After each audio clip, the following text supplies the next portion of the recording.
We'll wait for that to get started.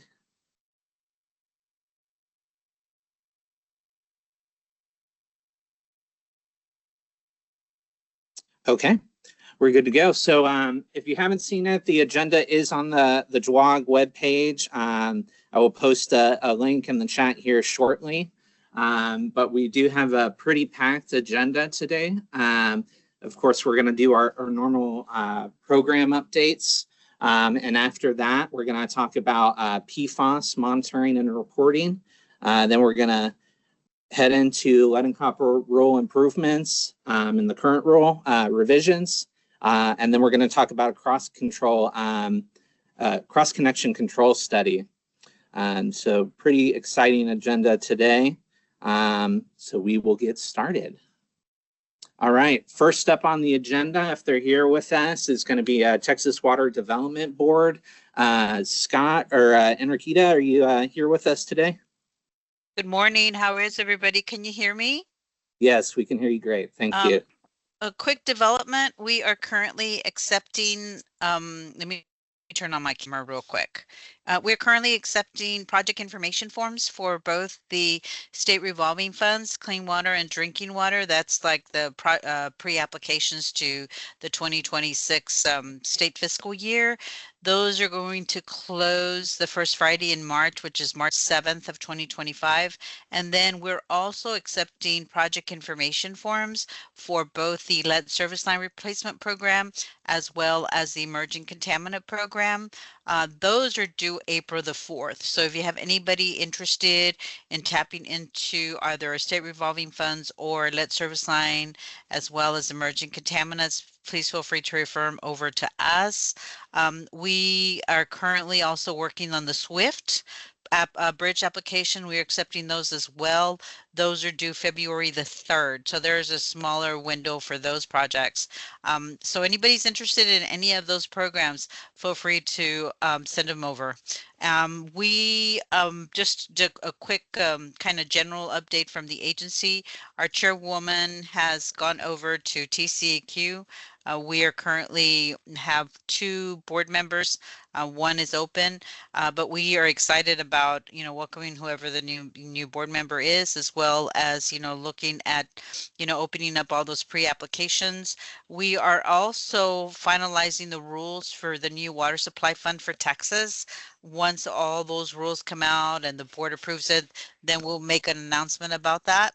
But in general, that is what's going on with our agency. All right, excellent. Any questions for the Texas Water Development Board? Nope. All right, thank you. You're welcome. No, I'm looking for camera. All right, next up we have occupational licensing. Teresa, are you here with us? I am. I'm here. Thanks for having me. I don't have any updates to provide for occupational licensing. Today's first day of session, so our focus is on that right now. I did want to touch base with you. Somebody asked about the rulemaking process with regards to the ethics training, and so wanted to just give you an idea of what that will entail.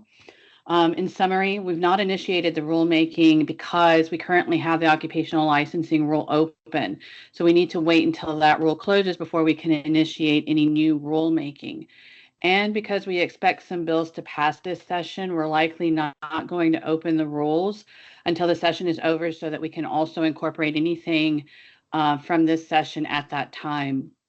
The tentative plan is to initiate stakeholder involvement sometime in the summer of 2025. We currently do not have any other specifics on how the stakeholder process will play out. Most likely, though, we will do a hybrid meeting and invite all licensed individuals and training providers, along with any other interested stakeholders like associations, etc. But we've not ironed out all of the details just yet. We're also likely to discuss this at the trade fair, the upcoming trade fair, and during association and committee meetings. So just giving you an update on the ethics training that was brought up at the last agenda. and that we do plan to move forward, just nothing has been initiated as of yet. Does anybody have any questions for me regarding the ethics training and what I just discussed? Oh, I think you're good. Thank you. All right, thank you. All right. Kelly could not join us today from the Office of Compliance and Enforcement, so we're going to go ahead and move right into our plan and technical review section with the manager here, Joel Klump.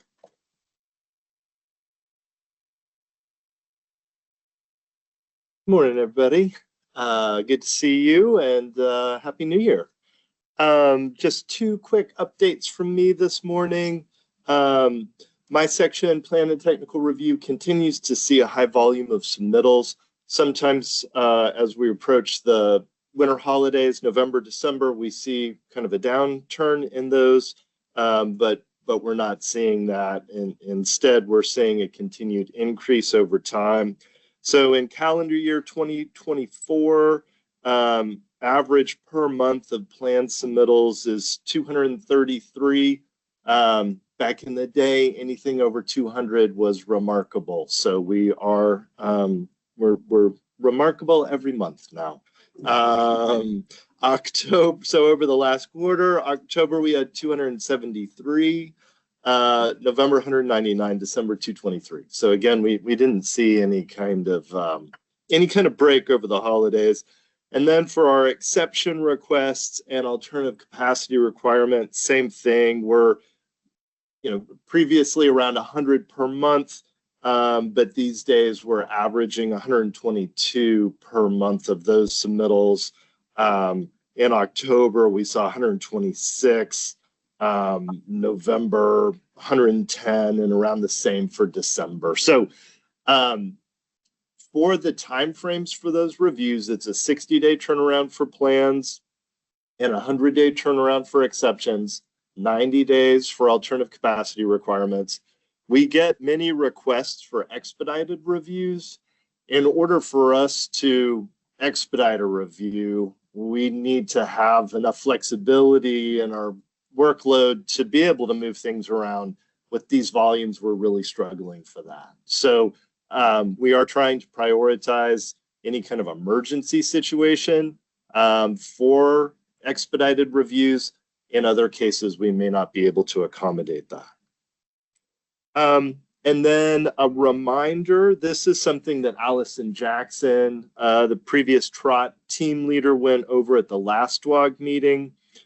We have a new form to assist water systems requesting exceptions for well-related exceptions. So things like well setbacks or sanitary control easements, well completion, including pressure cementing, pump tests. And so this new form is meant to ensure that all of the information we need to be able to do a complete and speedy review is included in your application. This form can be found on the team's webpage, and you can get to that by Googling TCEQ exception request. And on our webpage, we note that the form is currently optional, but starting on May 1st of this year, the form will be required for these types of exceptions. So I will remind everybody again at the next DWAWG meeting, but just a courtesy reminder that this will become a requirement later this year. Any questions? Janelle?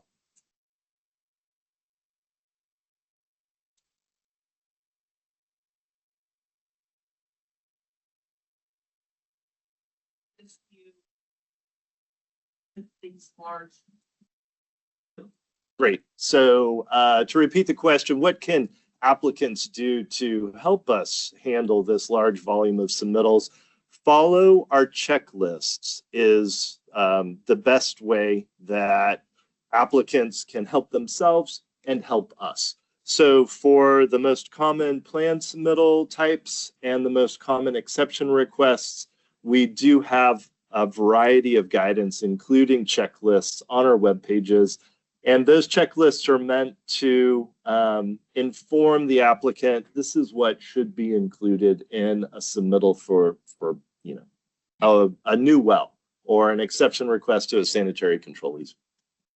Thank you. Any other questions? All right. Thank you, everybody. Thank you, Joel. All right, moving right along. Next up, we have our drinking water special functions section update with Stephen. There he is. There's Stephen.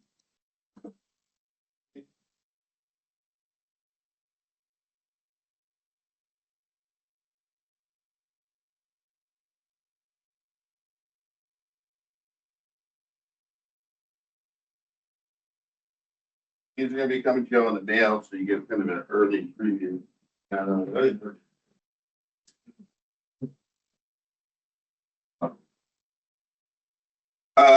So we need you all to update your courtesy or your emergency contact information. We've made it as easy as we can by creating a form for you to enter that information in. We used to send out a piece of paper. I think we might still send out a piece of paper to the people that don't do it electronically. But we really, really want you guys to do this electronically because it makes our lives super easy and therefore your lives super easy because we can just migrate it into our database. So if you guys can please do that. Sean is going to drop a link. He already did for this so that the folks that are online can also preview it. So I don't think you get the whole postcard, but you do get the most important part of it, which is the link. A couple of other things. Our RAF due date is coming up for January 30th. So if you have RAF fees that you haven't paid, please do that. And the other thing is that the immediate notification rule language has been published. It's 29046 W6, W6A, and W6B. Provides definitions for non-industrial water systems and unplanned condition and describes the conditions in which you would need to do the notice. That's a pretty well blazing pathway now. We're working on updating that form as well to make it easier for you all to do that notice. It adds some additional reminders in there about the notifications that you all need to do to us regarding boil water notices.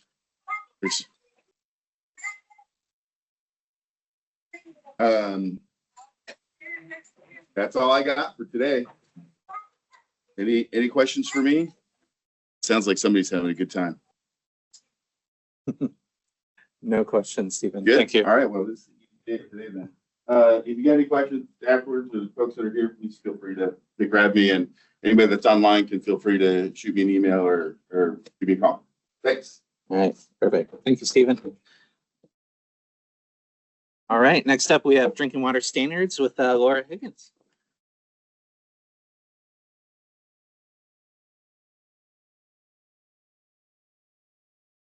If anyone needs a refresher about what standards does, the 3 teams that are within the drinking water standards section are primarily focused on compliance for the various drinking water regulations.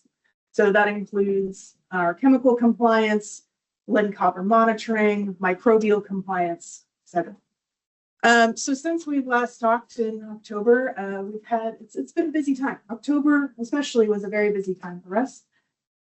Since our last DWAWG, we've had a few staffing updates. So we've had now 5 new FTEs start as of January 1st.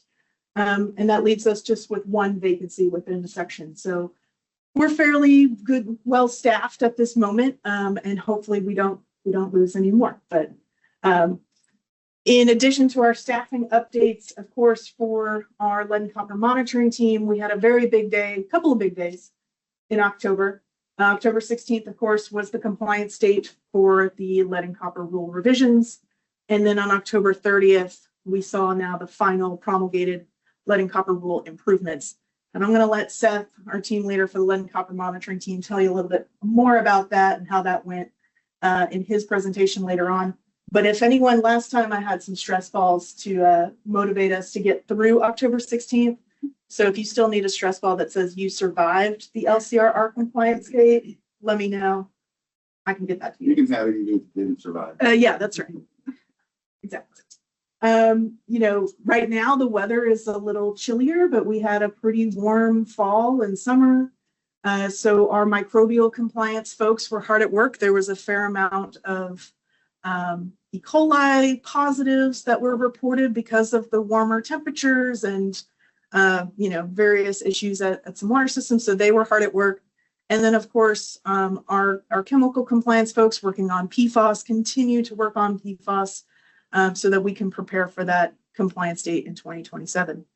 In addition to all of that work, we're also doing other things to, propel our programs forward. So we're working on revisions to our addenda in our QAPP that affect our compliance programs, and along with special functions have been working to help our laboratories transition into the new compliance monitoring data portal, CMDP. And that's expected. They've just been officially notified, but the expectation is that all the labs will be in that new portal by November of this year. So lots of work on that front. Yeah. And then you'll see later on, we've got Emily Smith, who's going to give us an update about PFAS compliance. And then, like I mentioned, Seth Kramer is going to give us an update on LCRR, LCRI. And that'll do it for standards. Thank you. Unless there's any questions. No, I don't think so. Yeah. All right. Thanks, I Laura. will. All right. Next up, we have emergency preparedness and response section, and we have Irene here with us, and I will let your presentation. Thank you. Good morning, everyone. My name is Irina Kushnirski. I'm a section manager for the emergency preparedness and response section. Today, I would like to share with you a few reminders, starting with the emergency preparedness plans. Can we go to the first slide, second slide? Yes. Due date to submit your revised EPP or a justification due to pressure drop during the Hurricane Beryl is January 20th, 2025. So that's the due date. So we still have 5 days. If your EPP failed during this event, please revise it and submit to us. If you believe that a revision is not necessary, please submit your justification explaining the reasons for that decision. In September, we sent 400 letters, and as of today, 19% of system from the school has submitted their revised EPPs or justifications. So we ask you to send this information to this mailbox via email. If you have questions, you can use this email to communicate with us, or you can, on the letter, there's Hannah's name, her email, phone number, you can talk to her. Can we go to the next one? Thank you. I also would like to inform you or remind you about the email which was sent by EPA regarding certification requirements. America's Water Infrastructure Act, Section 2013, requires community water systems serving 3,300 people to prepare and revise their two reports, Risk and Resiliency Assessment and Emergency Response Plan. So those two should be reviewed, revised, and certified every 5 years. If you have questions, you can talk to EPA, and due dates are provided on EPA website, but I would like to share those with you. Can we go to the next slide? So there are different due dates for small, medium, and large systems. So once your assessment has been certified, you have 6 months to develop the plan and incorporate your assessment findings into this plan. So what you need to submit to EPA, only 2 certificates. You don't need to submit a plan, but the plan, you should develop the plan and submit 2 certificates to EPA. So there are a lot of information on the EPA website, videos, checklist, what exactly you need to do. So just pay attention for those 2 things. That's all for me. Do you have any questions? I think you're good. Thank you. All right, excellent. All right, stop sharing here. Okay, last program update here. We have our quality assurance update from Jessica Hill. So my name is Jessica Hoke, and I'm the Quality Assurance Specialist for the Public Water System Supervision Program, which is the program that all public water systems are participating in if you're trying to adhere to the Safe Drinking Water Act. So one of the biggest updates that I've got is the QAPP revision that Laura mentioned that's occurring this year.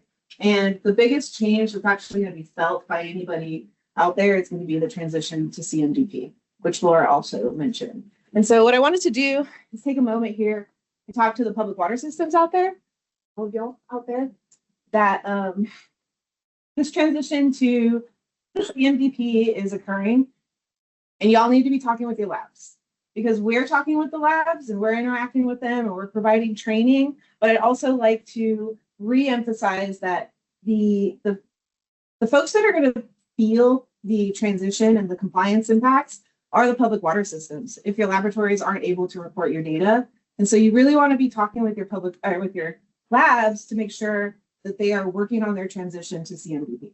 So we're going to be having a lab meeting next week, and I'll be sending out an invite. But what I really encourage all of y'all to do is to talk with your labs and just ask them at what point in the process they're at and like when they expect to be reporting through CMDP. Because with the QAPP revision and updating that language in there, by November of 2025, we won't have any other options. Like, we must get your data through the CMDP portal. And so again, the sooner the better with the transition with your labs, because then we can work with them if there's having any issues, and we have an alternative way to receive your data during this interim period. But once we're in CMDP, we can't be entering the data that can't be reported through CMDP. So again, like, we're talking with the labs and we're working with them. We're gonna have another meeting, but I would encourage y'all, since you're the public water systems that feel the actual compliance impacts of the regulatory agency not receiving your data, I'd encourage you to work with your labs and to just kind of communicate from your perspective the need to transition to CMDP. Yeah, that's. So Jessica's mentioning this all now, but it's our intention to send all the water systems a letter that emphasizes the same. You'll be getting a letter. Is that meeting next week? It's on the Thursday afternoon. And if you are not already a lab person or on that sort of regular routine lab contact list, you can let me know your email address. Sure. Yes. Sorry if I missed it previously. Is there a high level way you are for which data are going through? Oh yeah, for sure. So that'll be like pretty much all of your routine compliance data. So all of the data that your labs are currently reporting to us. So your DLQOR and that type of your SMOR, like that type of data where you're putting it together and submitting it directly to the agency, that hasn't transitioned into CMDP yet, but it will. But right now where we're starting is with any of the data. So your lead and copper, your water quality parameter, your total coliform, E. coli, all of that routine compliance data that your labs are reporting. Great. Yeah. Thank you. No problem. It does, yes. I just wanted to, this isn't necessarily for the public water systems unless you have a laboratory, but we do have a contractor that is there to assist you in the transition. That contract is through the end of this FY. And so obviously our deadline is in November.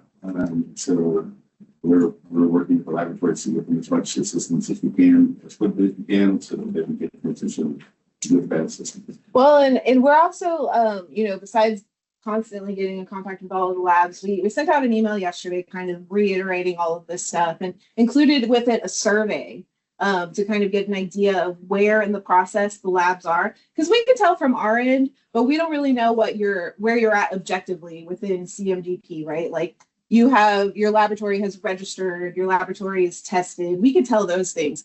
But unless they're actually in full production, like we don't know what the lab's plan is for when they're going to get to that point. And so again, we sent out an email. I'm going to talk about it with the labs again next week, but I would encourage y'all as public water systems from this other direction to say like, hey, I'm aware of this. Have y'all, you know, what are your plans? Have you updated the TCEQ? And we're hoping to put together that information to be able to kind of assess where labs are at and to provide the assistance that's needed in the big picture. So there was a few questions in chat. Oh, yay. So one of them was have Jessica repeat the details of the lab meeting.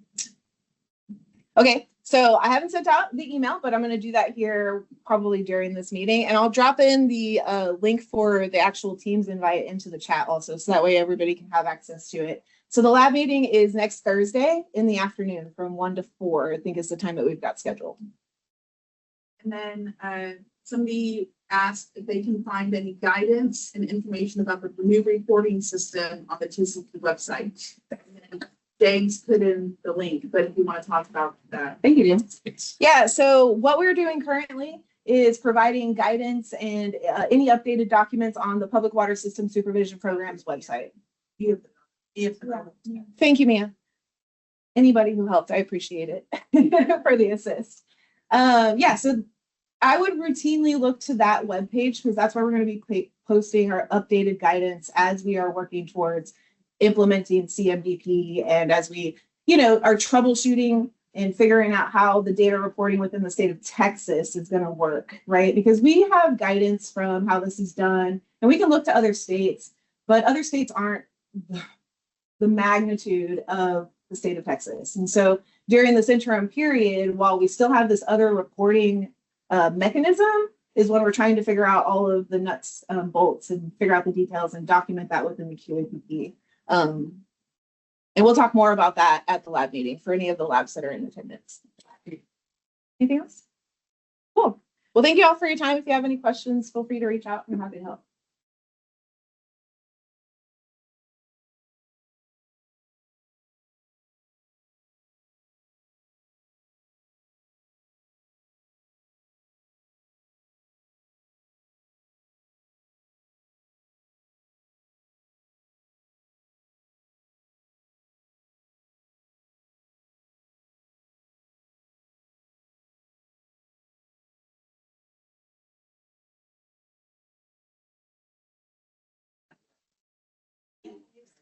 All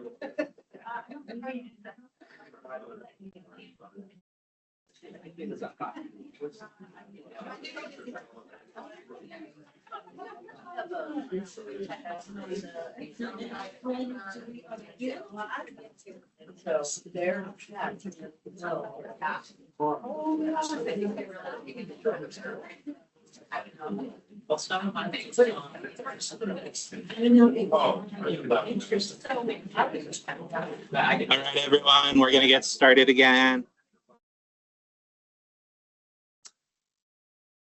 All right. Okay, next up, we have here with us Emily Smith, and she's going to talk to us about the new PFAS rule. Good morning, everybody. Like James said, I'm Emily Smith. I'm the team leader for the drinking water quality team. The PFAS rule will fall under my team when compliance begins, so here I am to talk about it with you today. In case you haven't seen, or just a reminder, these are the maximum contaminant levels. Maximum contaminant level compliance will begin in 2029. As you can see, there are 5 individual analytes that have MCLs, and these are in parts per trillion, which is lower than most of our other MCLs for our other chemical analytes. There's also a hazard index, which is new for drinking water, and that is a mixture of 2 or more of those 4 listed. If that exceeds 1, which is unitless, then that would be an exceedance of the hazard index. So for initial monitoring, it is due by April 26th of 2027. So make sure y'all keep that date in the back of your mind. For groundwater community systems and non-transient non-community systems serving 10,000 people or fewer, your requirements are 2 samples per entry point to the distribution collected 5 to 7 months apart.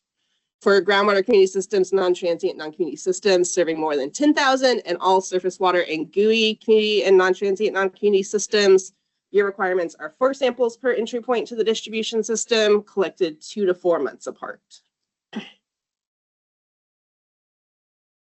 You can use previous data if the sampling was conducted according to some specific data quality assurance criteria, such as your UCMR5 data is acceptable for initial monitoring, excuse me. Or if you were participating in some of our state sampling, that data would also count, as long as it is analyzed using EPA methods 533 or 537.1. And the samples must be collected starting on or after January 1st, 2019. So any samples collected prior to January 1st, 2019 would not be included as part of this initial monitoring.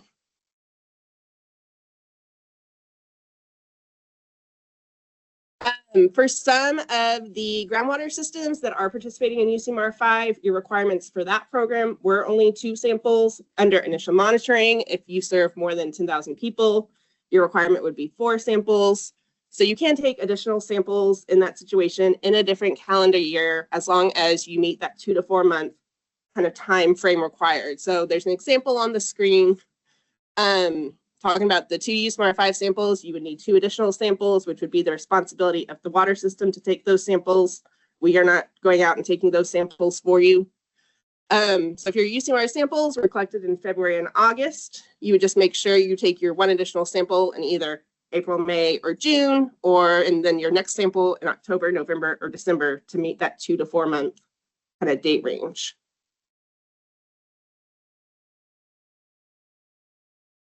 For compliance monitoring frequency determination, we will be looking at the results of those initial monitoring samples to determine your compliance frequency.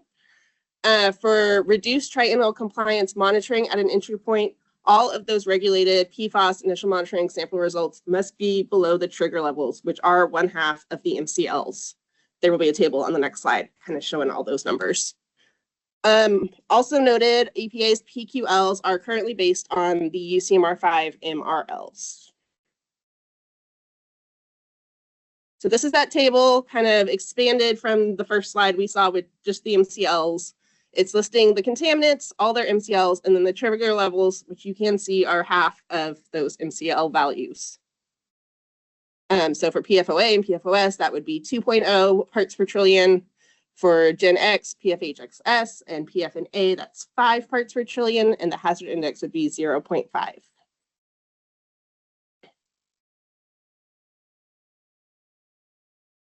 A quick note about some lab requirements and analytical methods. The PFAS analysis, like I mentioned before, must be conducted using EPA methods 533 or 537.1. And for any samples collected after June 24th of 2024, the analysis must be performed by labs that have been certified by EPA or TCEQ. That would include the UCMR5 lab approval program. So if you were using one of those labs for your analysis, that is perfectly fine. That is acceptable.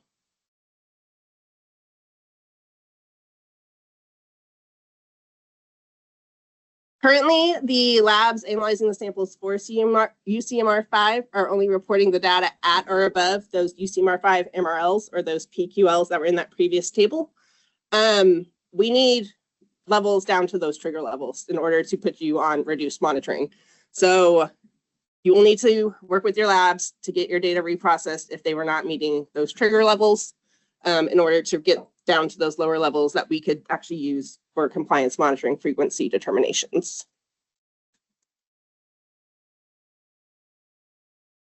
For those small systems that are serving 10,000 or fewer, EPA is working with their EPA lab to get those reprocessed. For larger systems, y'all will need to reach out to whatever lab you were using for UCMR5 and work with them to get your initial monitoring samples, if you're using your UCMR5 samples, to get those reprocessed down to those lower trigger levels.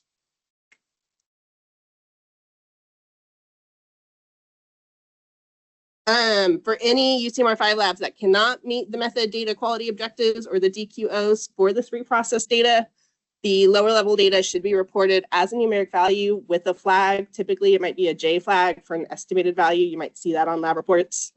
Qualified data will not be used for compliance determinations. So for MCL compliance, we will not accept qualified data, but for scheduling purposes, for determining compliance schedules, we can accept the qualified data. And just so you know, we are doing state sampling for PFAS also. We reach out to the lab that we use and we got our data reprocessed, so they can do it.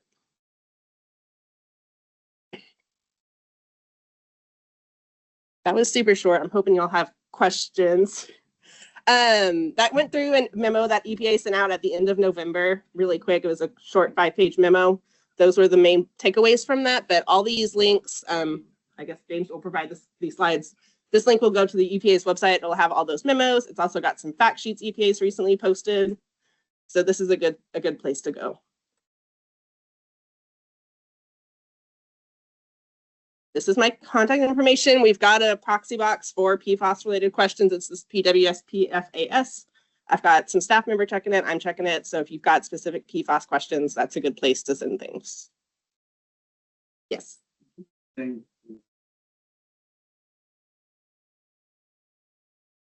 Yes.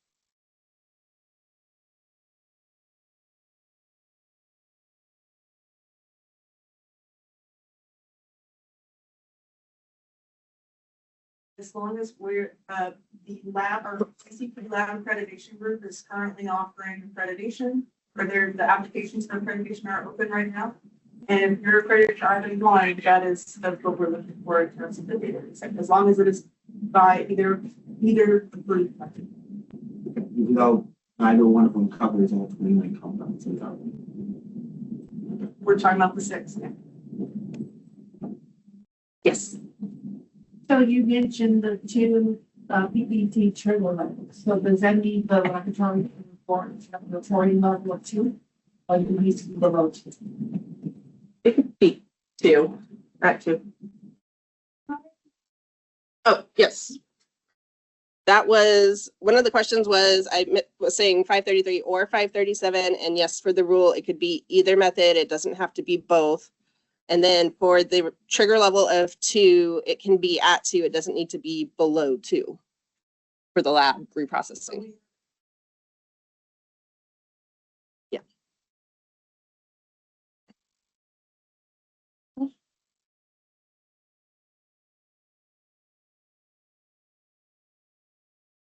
So the question was about frequency. Is it based on each entry point or is it based on the system? And the answer is it's based on each entry point.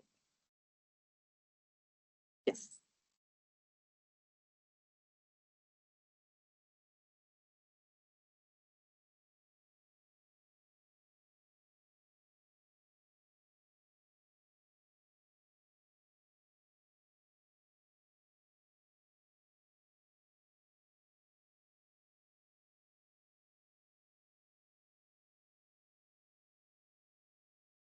If it needs to be reprocessed, then that'll be work that encourage the water systems to reach out to the lab to process your data to resubmit at that level.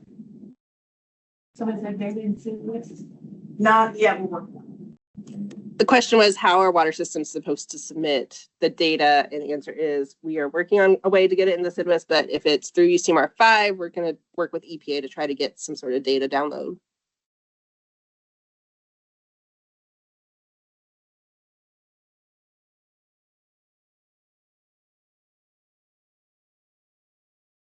To determine, because yeah, the MCLs are based on a running annual average. We can find, there's a guidance somewhere about the hazard index, especially in the formula for that. We can post that. Okay.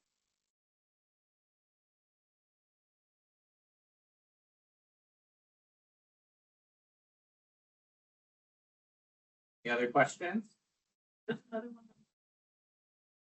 Is there an accepted approved sampling procedure for PFAS? There are so many potential sources of contamination. And then went through a list. The EPA has posted a sampling training video for UCMR5 for the small systems that I know they've provided to them. So there is a video by EPA on how to properly sample for PFAS. Do you guys have any idea?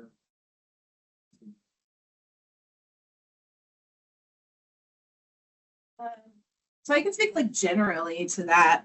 Okay, let me repeat the question. Oh, I'm terrible at that. The question was if we could provide a general time frame for the turnaround for an application for PFAS. And so the number one thing is the quality of the application, whether it meets all of the technical requirements. I know that because we're in the middle of this rule implementation, we're working with lab accreditation for them to hopefully expedite them. So at this point, I don't have any updates from lab accreditation on what their status is, but generally speaking, I would say that it's about like a 6-week turnaround. Again, depending on the quality of your application. Something that I would add to some of the questions that were asked earlier about like how are the public water systems supposed to get the data to us from their labs? So we're working with lab accreditation to get labs accredited. And I'm working with the program to write what is essentially an interim QOP document that will kind of describe the reporting. So essentially what it's going to come down to is having the laboratory report an EDD. Because at this point, like the data isn't going to be reported through CMDP. That's another part of this whole data reporting and data flow processes that we're still developing. So yeah, so it'll be EDDs, essentially the way that your other chemical compliance data is reported. And we'll have some guidance for the labs here in the next like couple months. And honestly, I would say that our next lab meeting will probably be a PFAS meeting, or maybe here at the DWAWG, we can talk about it some more because there is a lot of details about how exactly this is going to work. So we're still in the process of working out the details exactly how it's going to work.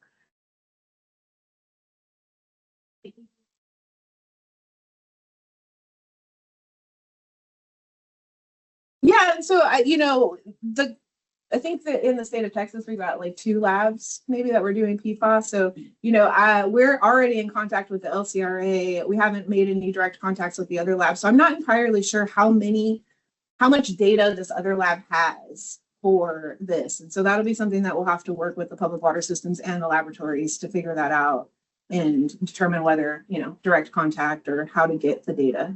So There's another question in the chat. Is the reporting only required directly by the lab, or is there a process that requires the water system to report it? I think this will be directly by the lab. Yeah. So yeah, here within the state of Texas for this type of data, routine kind of compliance data, and I recognize that this is a little different because it's initial monitoring, but yes, it'll be reported by the lab. One other question, and then we'll get over here. Once compliance starts, are systems responsible for sample collection? So similar to our other compliance or our chemical compliance sampling, we are anticipating that a good chunk, especially for our smaller systems, will be accounted for. So we're planning to have that PFAS sampling covered under our chemical compliance contract. But all of the details about how the sampling will work is something that we are working through in our QOP revisions at this time. So that'll be published by the end of this, or by November. And the details of that will be explained. So smaller systems only in that? Potentially. Potentially. I'm not making any promises yet. Do you still have a question? Yes, so I just want to make sure I'm understanding how the significant figures. So the MCL is 4.0. So if a lab is 4.1, they exceed the MCL, correct? Yes. But if they have 4.02, then it would round down. Yes.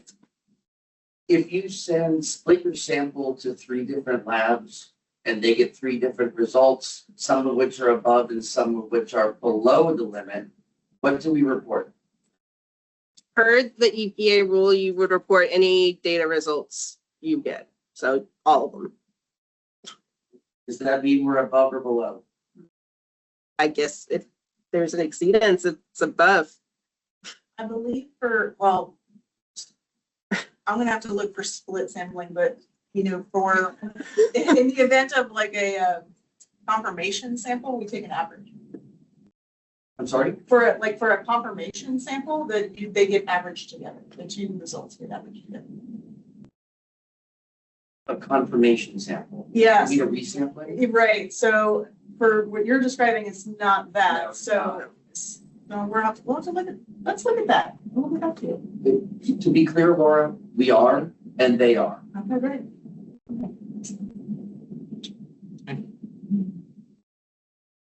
Any other questions?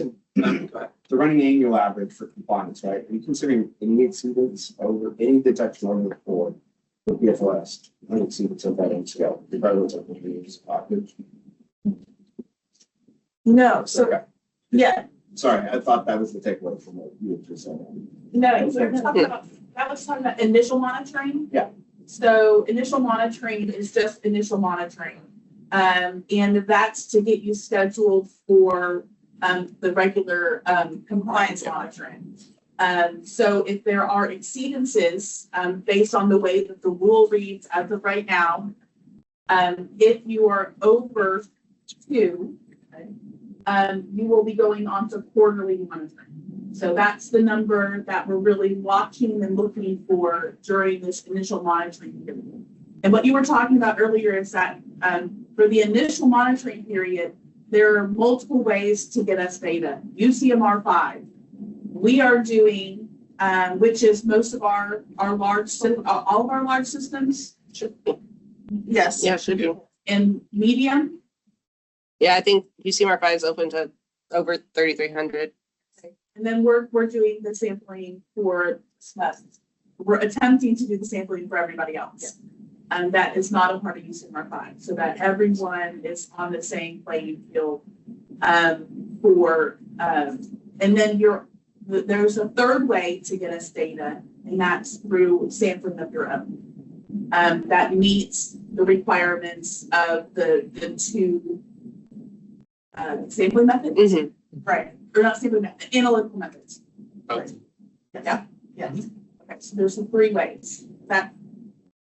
No. It's all right, I can see. Okay.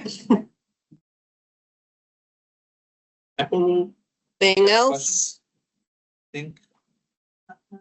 Yep, I think we're good. Well, thank y'all. All right, excellent. Thank you, Emily. We'll put that email in the chat if there's any other questions, but I'll read it off here. It's pwspfas@tcq.texas.gov. Excellent. Thank you, Rhea. Perfect. All right. Next up, we have Seth Kramer, and he's going to talk to us about lead and copper here. We're back on. All right, good, everybody. Thank you all for your patience out there.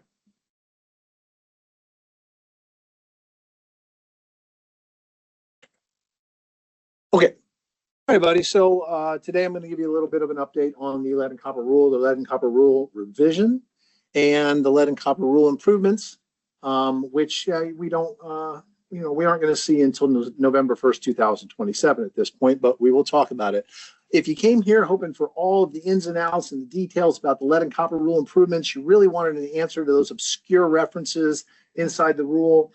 Spoiler alert, I'm not going to be able to give you all that today. Okay. Very much so. One of the focuses here is to maintain on the lead and copper rule revisions. We're still very much focused on making sure that everybody understands that and getting as many of those lead service line inventories as we can. However, don't think that we aren't looking to the future and we aren't preparing for y'all, and that you won't be seeing a lot more guidance coming out, and we're going to find answers to these questions that you don't have answers to, and ones that we don't necessarily have answers to either, which is why we work closely with our EPA partners. So with that, overall, the presentation purpose will be one of the first things I'll cover here. A little bit about that rule promulgation timeline. That's very important. I want to make sure we understand that. And then we'll talk about the lead and copper rule revision requirements, some of our current processes, lead and copper rule improvements, provide some resources from the EPA. These are very valuable resources. This is the last bullet point, but I got to tell you, if you did nothing today, if you listened to nothing I said and you only looked at one slide, going in and looking at all the fact sheets that are available through the EPA are exactly what I do when I come up here to give these presentations. I want you all to hear that. Those fact sheets are probably your greatest resource for just a nice summary of even some high technical details of what's going on with lead and copper rule improvements, and I'll show you where those are in a bit. So in order to understand what's going on with the lead and copper rule, I think it's important that we learn how the past and future rules intersect. I'm going to explain those LCR requirements, highlight those additional reminders that are related to the compliance, and summarize what's coming up with LCRI, along with sharing those resources. So to learn about that future, let's take a quick look into the past here. So I'm going to show you a timeline of rule promulgation. If we look at the very bottom, a rule gets proposed. Now, if we look at my timeline, I don't have the proposal dates up there, right? I only have the promulgated or finalized rule dates for the lead and copper rule. The lead and copper rule minor revisions, short-term revisions, and then the LCRR and the LCRI. As you see, the LCRR promulgated was finalized in 2021.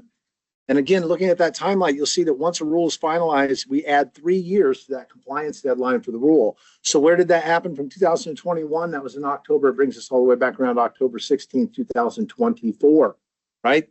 Last year, that was our big lead service line inventory day. Right at about that same time, the LCRI was promulgated and finalized, right? It had been proposed. We've been talking about it. Finally, the final rule is in the Federal Registry. It's locked in the way it's going to be. But as you see, if you look at the compliance date deadline, second timeline there, that isn't due until November 1st, 2027, right? Everything from LCRI is down the road here in 2027. Very important. Right now, LCRR, on the other hand, though, that went into effect in October 16th of last year. So what's new as of October 16th, 2024? If you haven't heard about this, I'd be very surprised. I know we get phone calls from people saying they haven't heard about them. However, letters have been sent and postcards have been sent, and over 3,000 individual phone calls were made. And we've done an awful lot, the best we could, to make sure that everyone knows that an initial lead service line inventory is due October 16, 2024.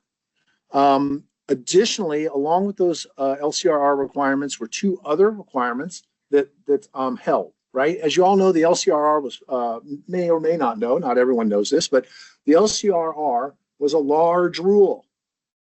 And then the LCRI was brought out and it said, you know what, we're going to make changes to this LCRR. And so we're going to supersede everything in here except these 3 major provisions. And the 3 major provisions are that lead service line inventory, and then 2 other public notice requirements. With that lead service line inventory, you have the delivery of the inventory itself and the making the inventory accessible to your customers. And then the public notice requirements are to deliver that, to deliver the customers with known or potential lead service lines. That includes unknowns and galvanized requiring replacement and your known lead service lines. You have to notify them within 30 days of inventory submission of what their line is or what you believe it is. And then the other part of that notification that went into effect with the LCRR is the requirement for a tier 1 notice, and that's a 24-hour notification of a lead action level exceedance now. All right, so for anyone that's familiar with lead action level exceedance notifications under the LCR, there was just a public education requirement. That public education requirement still stands, but now there's, and that was a 60-day requirement. Now we've got a 24-hour notification in addition to it. So that's very important for y'all to understand that. I do want to let you know that we're working at this moment to try and consolidate a little bit those notices for you, okay? And we're going to see what we can do to try and help alleviate some of the difficulties of doing both of these for you. But that's very important to understand. So a little bit more about that initial lead service line inventory then. All water systems have to develop this, whether you know that you don't have any lead or not. You still have to submit some inventory to us of your service lines. And those are going to include the lead, galvanized requiring replacement, the unknowns, and all the non-leads. Now, this is a common issue out there. A lot of folks think we don't have lead, I don't need to submit an inventory. I want to make sure it's clear that, yes, you do have to submit an inventory of your lines, regardless of their material. And then a little more information here and some rule citations for anyone who's interested. And you can grab these slides later. They will be available on the DWAWG webpage here. That is that notification of known and potential lead service lines. And you have to let everybody know within 30 days. And then that public action level exceedance. Again, here's some citation language for you to see exactly where that's within the rule too. But I believe I've kind of covered that for you.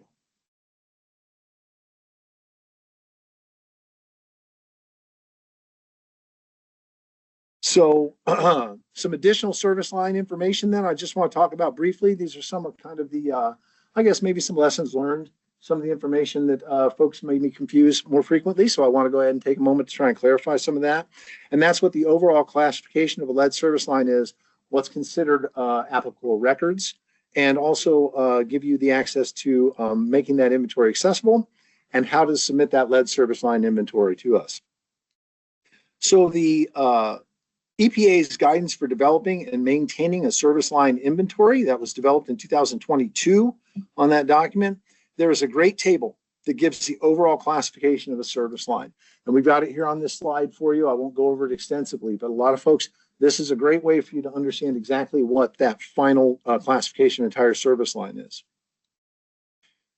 Additionally, for records review, here's the rule citation and all the language in it. But it does essentially state that you must show that you've done some form of records review. Even if your records review was we reviewed records that didn't exist because we don't have any, you still need to let us know that. That is something that kind of commonly comes up. It's left blank sometimes. It's like, well, no is a perfectly good answer, or no records available at least satisfies that you attempted, okay? I won't read all this information, but it is there for you to see, okay, within this rule. Also about making that inventory accessible. Again, this is the direct rule language on it. I think the one part that I want to touch on is if you're greater than 50,000 people, you have to put it online, right? And then another one that we often get, and this is the last bullet point, when a water system has no lead galvanized requiring replacement or lead status unknown service lines, regardless of ownership, in its inventory, it may comply by using a written statement declaring that the distribution system has no lead service lines or galvanized requiring replacement service lines. I want everybody out there to know that even if you don't have lead, even if you don't have any potential lead service lines, you still have to make this inventory accessible to your public in some way. And even if it's that simple declarative statement that says, you know, we don't have anything here. So that's perfectly fine, but I do know we have confusion on that out there in our community. A little bit about how to submit that lead service line inventory. We're going to submit that lead service line inventory via the TCEQ lead service line portal, the SWIFT submittals. There's a registration link here for you. And then also there's a training video available to show you how to use the SWIFT submittal portal through the state here. So what's new as of October 30th, 2024? That was the lead and copper rule improvements promulgation date. Here's a basic list. These are the big, it's not exhaustive. There is more, but these are some of the highlights, your big provisions, right? 2027, you all are going to take your initial inventories and you're going to convert them and turn them into baseline inventories. The two things you need to definitely look out for are connectors. Connectors were not required on your initial inventory. They are going to be required on your baseline inventory. So my point out there is if you haven't completed your initial inventory, you're gonna 3 years from now need to complete a baseline inventory. And one way or another, you're gonna have to do an inventory, I guess is what I'm saying. And so you may as well go ahead and get started with that initial inventory and go ahead and get registered and get it into the SWIFT submittals. I know we had a lot of folks still using the Excel spreadsheet that we had for a while. Go ahead and convert, get it into SWIFT submittals, because you're going to find that the SWIFT submittal portal, as we continue to develop it so that it will be more applicable to the lead and copper rule improvements. Right now, it's really geared up towards LCRR. As we continue to develop that portal, you're going to find that there are things such as tiering calculations, right? We know there's going to be some new sample site calculations in tiering. It's going to help you with your tiering. It's also going to help with anyone who needs to actually replace lead service lines, right? It's going to calculate and help you with those replacement rates. That's some complicated math in that replacement rate, quite honestly. So these are all good reasons for you. Yes, ma'am.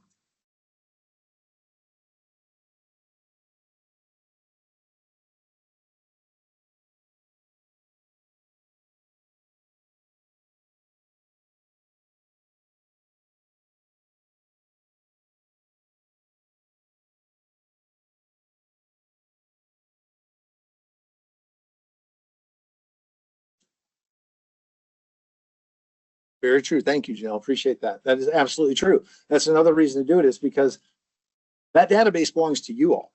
When you log on and sign in, that's your data portal now, right? You can make changes to that throughout the course of time without submitting it to us. I want to make that very clear. I think that's something that oftentimes gets confused. Until you actually submit to state, you can continue to make changes in that portal and make your corrections as you go. We don't see all of that until you actually send it over to us and submit it, right? So that portal is a tool for you to use as much as it is a way for us to gather the data and more efficiently be able to utilize it too. But it's very much a tool for you all to utilize out there, even in the field, so that you can be real time making changes to it instead of trying to type it into a form. Oh, I don't. What Janelle had asked was whether or not the connectors were still, if you could list connectors in the existing SWIFT submittals right now under the portal as it is. And the answer is yes, it's an optional field at this time. So if you do know your connectors and you've been gathering them in preparation for the baseline inventory, you could go ahead and start entering them in now, and that'll allow you to capture and hold your information there.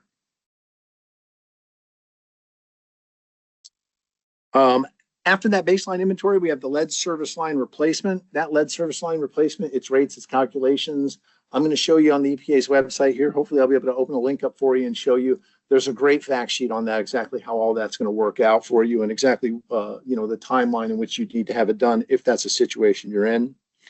The tiering structure, I've mentioned that the sample site for TAP compliance, for lead and copper TAP sampling, that tiering structure is going to change. It is going to be based on what was reported in your lead service line inventory. Again, that is something that we'll be able to help you with that submittal. Right now, as it stands, no changes in tiering. We're all fine. This is a big question I get. I don't want anyone to feel like they got to make a move and start looking for new people today. That's not the case. Your existing sample site pool is in effect. However, I want to make it very clear that if you've reported a lead service line, you must attempt to get that customer to sample for you and put them in your sample site pool. Just so you're aware, I mean, we will be reaching out here in the future to individuals who reported those lead service lines, encouraging them and letting them know that you by rule, current rule, if you have a known lead service line, you must include them in your sample site as a tier 1, okay? Some of the sampling changes that occur, we got the 1st and 5th liter sampling. That's going to be a little bit different. We also have some sampling that was occurred during the distribution system and site assessment that I can talk about. That 1st liter is only for lead. The 5th liter is for both lead and copper. Gets a little confusing. We get it. We understand. We're going to be working out ways to simplify that and get more messaging out and guidance documents for y'all. Also, the lowered action level for lead. That's one everyone's probably aware of. It went from 15 parts per billion down to 10. That's the new action level across the board. There's no longer any triggers that were talked about in LCRR. That's all gone away. LCRI is going to supersede that, and they're just flat out saying we're dropping the level down to 0.01 milligrams per liter or 10 parts per billion. That does not start until November of 2027, November 1st. Public notice and education, there's going to be even more notice and education. I know I've already covered a couple of notices for LCRR, but do expect to see some more coming out in LCRI. The really, really important push by EPA for folks to get out there and understand the effects of lead and also understand the sources of lead. Another point is the distribution system and site assessment. This was called Find and Fix, I believe, under LCRR. They changed the name of the distribution system and site assessment. That is going to be a situation where individual sample points are kind of evaluated in a location if there's an action level exceedance or exceedance for doing additional water quality parameter sampling. Again, that's quite complicated. That's somewhat complicated. We'll get into that more detail of that later. And then this one here, the school and child care facility testing. Now that one you can actually be rolling with right now, folks. And with this one, I can tell you of anything we have on that list, we are more prepared for you all, and we can help you with this more than anything else because we have a free program here at the state called the Lead Testing in School and Child Care Program. And if you utilize our Lead Testing in School and Child Care Program, that testing is going to be available for you to utilize for compliance in the school and child care facility testing come 2027. So folks, the Lead Testing in School and Child Care Program, okay? That's your best bet for handling this compliance action. All right, so a little bit about this transition, right? So what happens between October 16th and the compliance date of LCRI on November 1st, 2027? We stick with 30 TAC 291.17, folks, LCR all the way right into 2027, along with those three provisions that I've been talking about with LCRR, right? Service line inventory, make it accessible, 24-hour public notification, known and potential lead service line notification to your customers, right? Everything else is LCR all the way for 3 years, right? LCR, in effect, three things from LCRR, LCRI 2027. It's down the road. We should think about it, but we don't have to panic about it. Resources for y'all. The LCRR and LCRI webpage is constantly improving. We are working to continue to make it better for y'all, but it has right at the very top a list of bullet points of the most important things you need to think about with LCRR and some resources for you, along with some guidance documents on how to use the SWIFT middle, our lead service line inventory portal, EPA's lead and copper rule implementation tools, and then I am going to click on this one real quick and see if it comes up. Let's see here. James, how do I get that over to you? To the left and all the way over? Yeah. Oof. All right, I'm going to scroll to the bottom here and show you right here on this web page. Okay, lead and copper rule improvements to the Environmental Protection Agency. Okay, I really recommend going here. Okay, first of all, it gives you an idea of what the public is being told, right? What are your consumers? What's the information the EPA is putting out there for your consumers for them to understand? But then also, as we get through a lot of that, we come down here to the technical fact sheets and other supporting materials right here, right? And this is where we get a nice list of fact sheets, and I'm going to find the one here.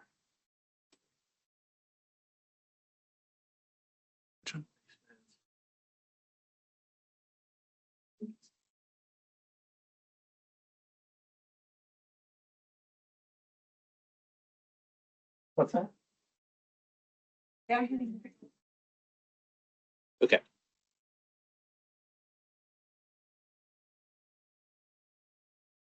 Okay. This fact sheet right here, if you're only going to read one in that entire list, but I recommend you read every single one of them, okay? This one right here probably has one of the best little quick bullet point summaries of the basics of each one of these and some more provisions I was talking about, okay? Right here, 1, 2, 3, each one of them in short little headings, as you can see, right? Tap sampling, here you go. Quick little brief, just real nice little bits of information for you to look at. If you're only going to read one thing, you want to get some general overview of what it is, this sheet right here would be your best one off that site, okay? Otherwise, I also recommend every other one of these technical fact sheets that are on here, quite honestly, because they get into more detail on a lot of those individual bullet points, okay?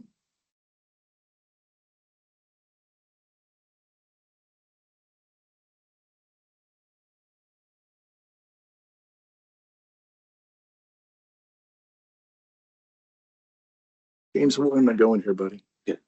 Thanks, man. Says, have no known lead in our system, which includes no lead connectors. Are the requirements for the documentation? What are the requirements for the documentation for the connectors? And do we have to do a visual inspection? Sure, go ahead, Laura. I'll happily let's check that. So the requirements for the baseline inventory are outlined in 141.84A of the CFR. And similar to the process for conducting the inventory itself, the primary means for determining the material is based on record review. There is opportunity for, documenting that it's based on visual inspection. But similar to, determining the material of your service lines, connectors should be done through a record. And it's another question, if the system completed their service line inventory under the LCRR, and identified all service lines as non-lead and made the inventory accessible, is the baseline inventory under the LCR required to be submitted for those systems as well? The answer to that, so I think to summarize that question is, if I submitted an adequate initial lead service line inventory, am I going to have to submit a baseline inventory? The answer to that is going to be yes. And you will also have to include the identification of any connectors that are required under the baseline rule. Anything else?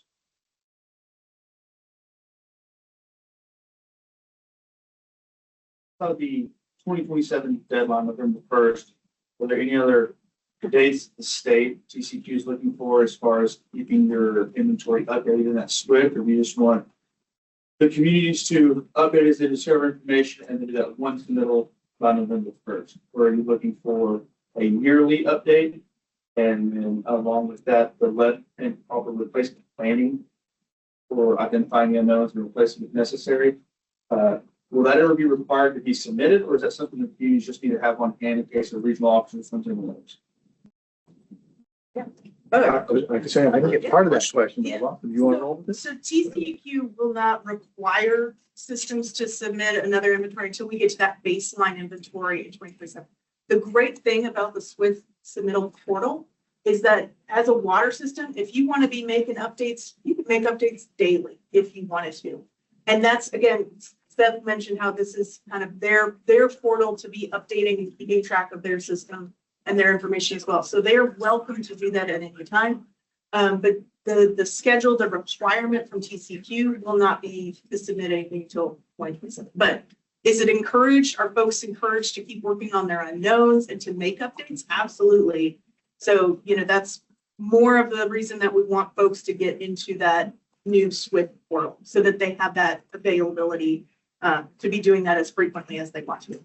And then for your second question about the replacement plans, absolutely, we will require folks to submit their replacement plan, and that due date, similar to the baseline inventory, is going to be November 1st.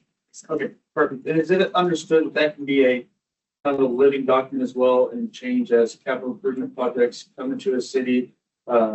Let's say, for instance, we submit November 1st, they decide 3 months later they want to replace a main of those service lines. Can we update that replacement plan to I reflect think that? everything related to the lead and copper rule is, we are in this together for the next decade. So if anyone is under the impression that this work is one and done, let's erase those misconceptions right That now. was just my big question about the actual replacement plan that has a required date yet. Yeah. As we go forward, we're going to work on making templates available to water systems for the replacement plan so that they can be successful. But we're in early days still yet, so we're not quite there yet.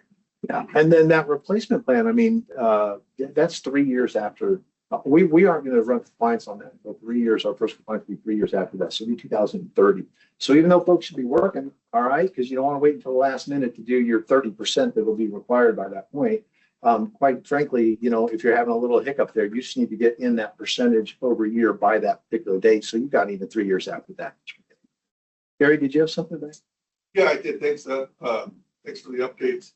And Laura, I think another way, or another way to say what I'm getting out of this is, if we are utilizing the SWIFT tool to make our updates and keep rolling along with that until November 1, that essentially becomes our baseline inventory. Right. Yeah. We will make updates to the template that's in the SWIFT submittals to account that, the connectors are not going to be an optional field. They will become a required field. Okay. Right. And again, Seth mentioned, the updated to the tiering structure. We're going to add some more features in there to prepare people for LCRI, but we're still kind of trying to get people to fully comply with LCRR. Yeah. So that transition will come a little bit later, but you're right. Yes. Thanks for expanding on that. Appreciate it. There's one more question in the chat. Yep. If a system had completed their inventory and have 100% non-lead inventory, what level of effort is expected to determine the premise plumbing material for the LCRI sample site tiering? Well, for the sample site tiering for the premise plumbing inside there, I mean, the same level of effort there's always been for any of your tiering under LCR. I mean, it's the same exact requirements under LCR for determining that. That level of effort is going to be to, due diligence, you've got appraisal records possibly, you can interview senior state, you can talk to the folks in the homeowners themselves. They're going to do collection. I mean, there's a list of different ways to go about it. I could show you on some existing LCR documentation. If you're interested, reach out to PWS LCR and the compliance officer will help you with those requirements for tap sampling.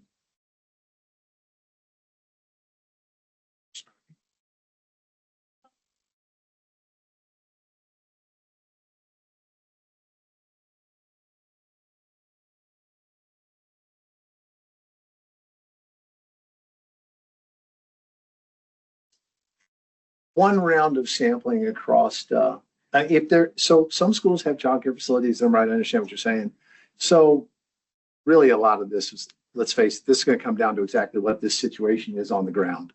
Okay. And if there's an area of that building that's exclusive to childcare and nobody else is going to it and you're not sampling anywhere there, you're just doing the school, then yeah, you're going to want to get over here and you're going to need to sample for that childcare too. But if there's an overlap here and you're sampling within the same area where it's all community using it, then I think, common sense still dictates here that sampling in one would apply to both. So it's really going to be situational to what it's like in the building for me to be able to give you some sort of assessment on that.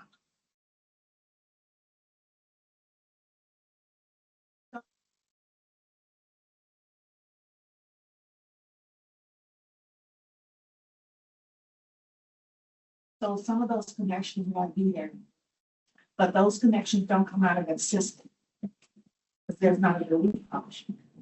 So it's going to show more connections than we would normally have, potentially. Interesting. That's, thank you for bringing that up. And we will. Can you repeat that and say what? Is that it? So if I can rephrase Stacy's comment that the portal currently does not have a way to delete connections.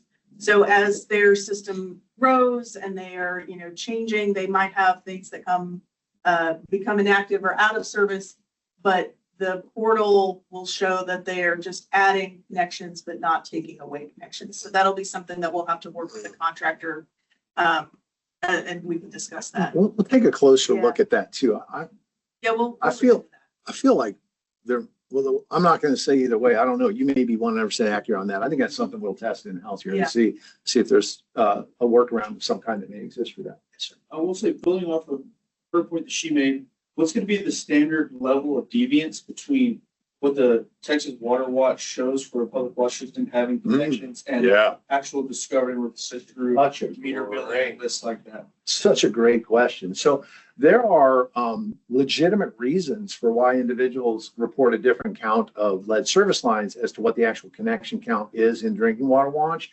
And certainly for a lot of folks, they're going to see that there is a difference there. I mean, we're not like, we can look at it for percentage wise and be like, oh, it's like somebody's reported 50% less or, 25% less or something of that nature. And so, we spent some time, reaching out to folks and hearing the reasons why, and there are a lot of really good reasons for it. So one of our post lead and copper rule revision, lead service line inventory activities that we want to work on here, I already kind of mentioned one of the things, which is, updating your existing sample sites to reflect your new lead service lines, that sort of thing.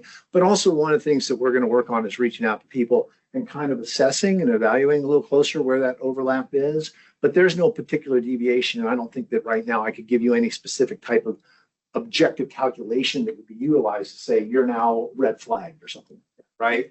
Because there's just so many legitimate reasons. I mean, really, you need to report the inventory that's accurate to us. And yes, I was going to say in Water Watch, it also accounts for our parking. That is a legitimate reason for exactly why those counts can be different. That's right. So there's no guidance from EPA at this time on that, on setting any kind of standard nationwide. And we've seen in talking to other states, there's discrepancy across the states on how they do it. I know Georgia, they do 10%. And I think, we had proposed initially, 50%. That's a wildly different, of where's the place to start and how can we move people towards tighter compliance. But there's not necessarily a fast rule, and I think Seth hit it that, we're going to be working with folks individually on some of these cases about why we're seeing what we're seeing, and we'll go from there. So it will be a case by case basis. It could be. It could be. Yeah, I think as we dig into the data, as we kind of go through what we're seeing, maybe we could propose some guidance on that, but that's the work that's remains in front of us. Yeah, and some of that really will be to kind of like some folks, didn't report anything that was non-lead, right? Because they didn't think it needed to be reported. So we're going to notice those ones, and we're going to be looking at that and be like, well, maybe you had a bunch of non-leads here and you didn't report, right? So we'll reach out, be like, hey, I know the EPA did a little bit of a disservice by calling this the lead service line inventory, but it's a service line inventory, right? And so admittedly, I don't think they understand the thousands of lost hours by simply naming this thing the lead service line inventory. But at the end of the day, it's a service line inventory no matter what. If you've got a borosilicate glass service line out there, it'll be listed as non-lead, I mean, that's just how it would be, so. We have one more. Laura and I spoke about it a little bit earlier, but I mean, as we've gone through this, we all know that the toughest part of this still on the private side. As the TCEQ, I know the feedback that we've gotten a ton of from communities is the messaging that the federal government gave down for the public notice has scared a ton of people. Yeah. Thinking they have lead in their water. Yeah. And it's freaking them out. And we understand the private side's a bit difficult, just identifying. We're doing work in Missouri, and we get to go inside the home and check what it is there. We can't do that here in Texas. People are a little more dependent on the property. Yeah. From what you guys have seen so far, I know some communities have already started replacing or going through doing the excavations to identify material. Is there any guidance that TCEQ is planning on putting out to help navigate the private side identification and then getting funding for that private side for replacement if necessary? Okay. All right. Private side replacement. Some people have service agreements, right? It kind of depends. It depends. Oh, there's also local mandates out there that can change local laws, can change whether or not you can come in the home, that sort of thing. On a state level, correct me if I'm wrong, we do not have anything like that would, that gives you permission to go on that property. But it's water system dependent, really. Like some folks have the ability to do that. And they have that customer relationship and they're able to go in and do that. Other folks maybe a little less involved with their customers. Clearly, depending upon the communities, people don't want them on there. I understand. In that case, then, records review is still a big part of what you're doing there in terms of what's on that customer side. There is one part of this rule which is kind of challenging, which is that if you have to replace a line, and this is a small percent of people, by the way, I'm going to be able to maybe show you, if I have some time, an infographic up here about, a dashboard showing you kind of how many people out there actually have lead service lines. So we only have, I think, around 6,000 lead service. I can tell you right now. Yeah, right around 50. Yeah, almost 59. So around 6,000. So when it comes to that replacement, though, if you can never get that customer to allow you to replace that, even though you replace your own, it's still going to remain on that replacement rate. It's going to remain in there as necessary. And you're going to be expected each time that homeowner turns over to try and make an attempt to get that line replaced. Now, funding. Okay, so funding for those service lines also can vary from regional areas. Some people are doing their own funding for this type of thing, some aren't. For private line replacement, there's not as much funding out there. Some can be available, though, through USDA and sites like that. But when it comes to funding, I want to bring back up an EPA service that we haven't talked about in a while, and that's called Water TA, Water Technical Assistance through the EPA. This is a great resource for funding. The reason this is a great resource for funding is because they don't necessarily give you the funding, right? EPA comes in, you call them Water TA. These folks are your liaison for you. They're going to be there to assist and support you in navigating the difficulties of funding from all these other sources, whether it's Water Development Board, USDA, something of that nature, right? There's these other funding sources. So you can go to them, they know what's out there for you, and they can help you find what's right for you. So EPA's Water Technical Assistance, Water TA, you can find it online, highly recommend it if you haven't seen it yet. Yes, please.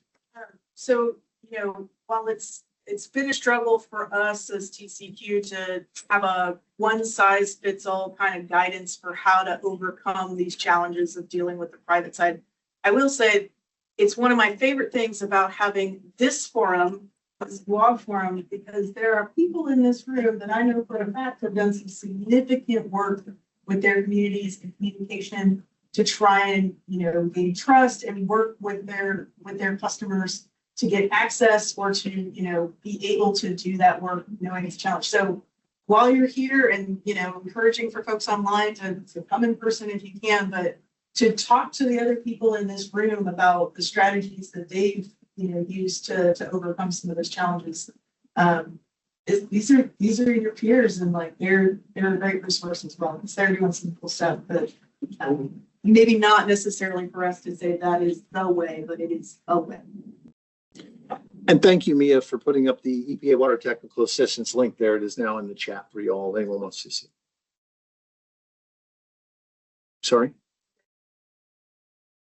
A plug for DW, the state revolving fund for people to apply for funding. Yes, the Drinking Water State Revolving Fund is also available for you, and I believe Water TA also has some connectivity with that too. They would be able to direct you. Am I incorrect? Not exactly. No.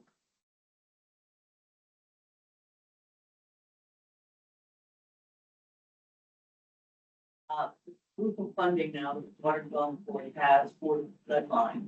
Right. Okay. So people need to fill out the project information form, and the board would be glad to help you get that done. So if you just go to their website and click on financial assistance, and it should be pretty good. So what Dorothy said is that the Drinking Water State Revolving Fund now has special funds for lead service line replacement, and that you can actually go into the Water Development Board's website, and you'll be able to apply and find more information there. Is that adequate? Yes. The sooner the better is what we're hearing. Yeah. And that's for sure, because those funds, they are limited, and not everyone necessarily applies. Anyone else? Anything else out there? Yes, ma'am.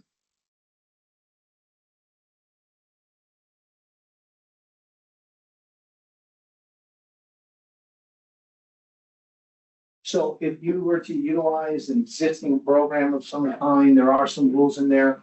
That waiver process, which specifically is going to work for our lead testing school and child care program, right? If you utilize our program. But yes, I understand there are options still available for existing programs to be utilized. Follow-up question. Yes, sir. If we're making attempts right now to reach out to additional school and child care facilities, but they're not participating in the state's program, does that work? I mean, other than internally, is that worth documenting, or are we still going to have to after November 1st, 2027 reach out? Oh, that's such a really good. I see what you're asking me, Gary. Like, if you already found out now these folks aren't interested, they're not interested, you've made your attempts the way that you would, and then in 2027, you're going to need to go back out and make that attempt again. Is that kind of what we're asking? Yes. I'm going to tell you straight up, I do not necessarily have a good answer to that one right now. And I'm going to look at a couple of people who might be more risk adverse than I am about speculating on parts of the rule in a public forum, but I'm very risk adverse. So we'll see. I would say that it needs to fall within the compliance deadlines of the LCRI. So I think so too. Do it again. Yeah, I think so too. Well, but in a way, we could maybe even, that's actually a good answer, because maybe that's something we can leverage to say, look, we're going to keep coming again. Yeah. Yeah. And the point is to get it done. Here's a good Why not point, just Eric. do it now? Yeah. Yeah. Thank you, I sir. was asking for. No, thank you. Well stated. You're absolutely right. I mean, that's absolutely right. I mean, it's like, hey, we're going to be coming back to you in 2027 again. You could just, yeah.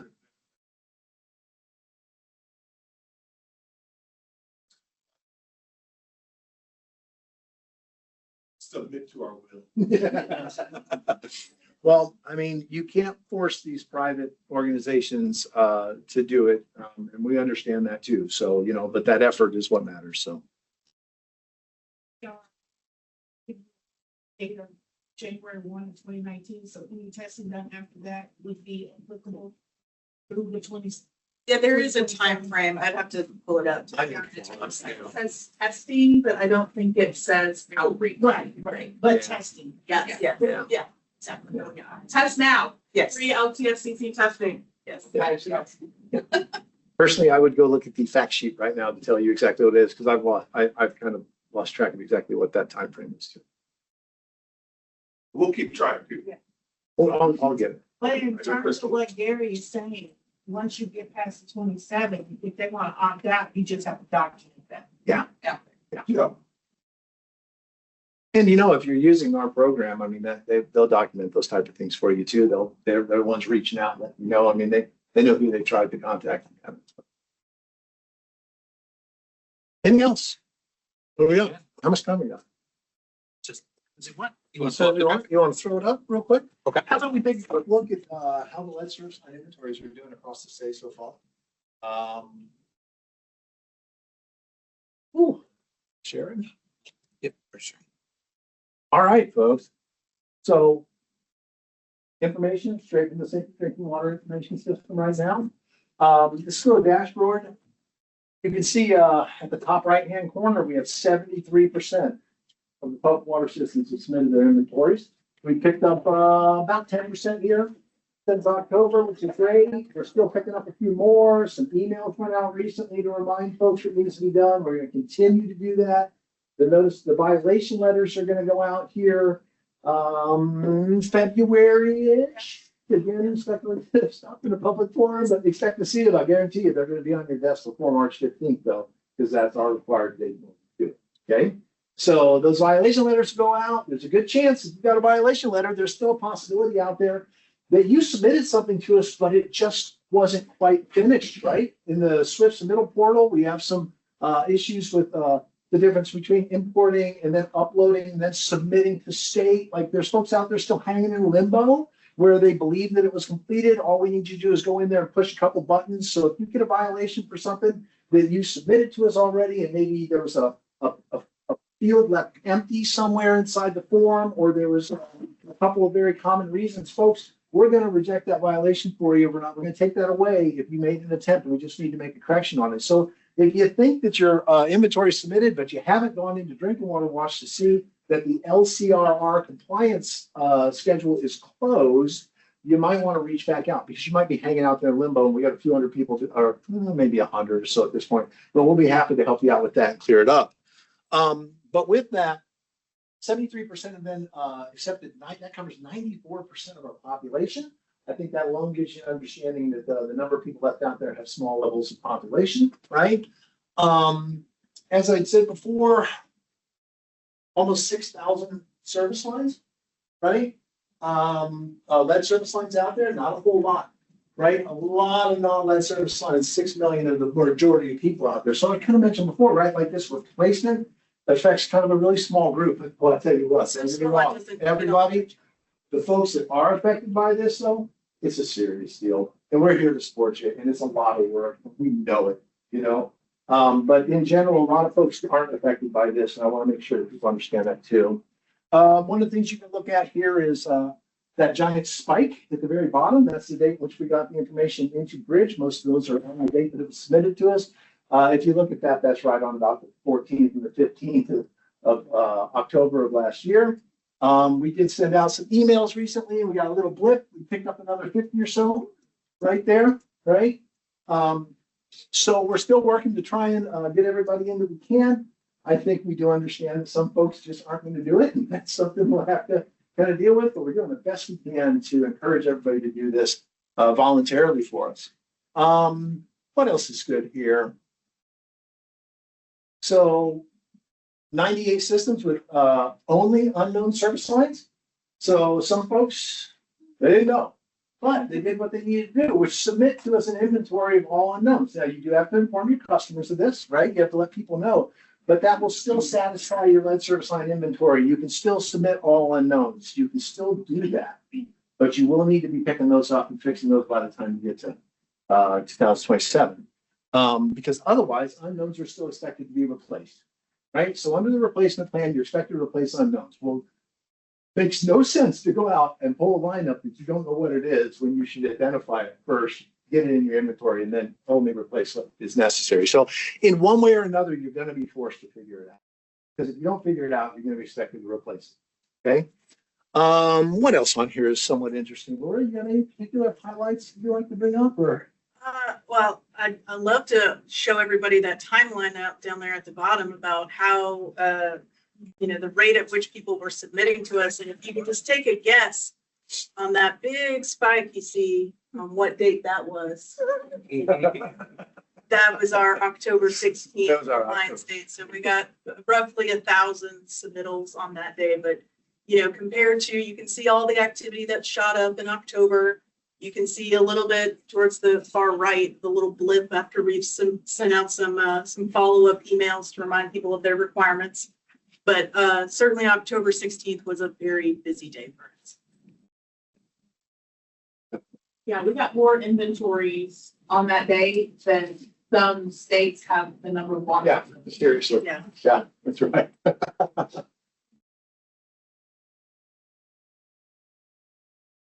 Any other questions on lead and copper rule revisions? That's our big one. Lead and copper rule improvement, future information. Again, EPA fact sheets on the website that I offered you. I really think that's a great source. I know that's where I go first. And if you ask me something, I'm going to go look at one of those fact sheets if I don't have it memorized yet. And then I'm going to go into the Federal Registry to start finding the obscurity of the rule and other things. And when I get there and I find out that something doesn't make sense or it's unclear, those are exactly the type of things we're going to be working to get answers for you all. So I know anyone that's dug in there really deep, myself, you read something and you're like, yeah, it's a little, what exactly does that mean? We're going to be working to answer all of those for you over time. we got a couple questions from the chat. If there's time to show people where they can see their compliance schedule in Drinking Water I would Watch. love to do that. I think I got time for that. Some folks aren't used to seeing that. Just pull up.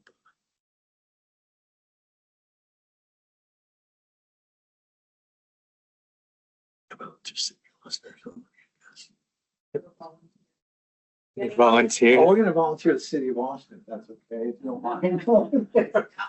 Is it 227-0001? Is that? It's screen share. Yeah. He's gonna do it. No, we're not gonna make you go up there. Oh, no. We're just going to use your. Yeah. No, you got your schedules are closed. So, we'll make sure the whole. Everybody has did a great job.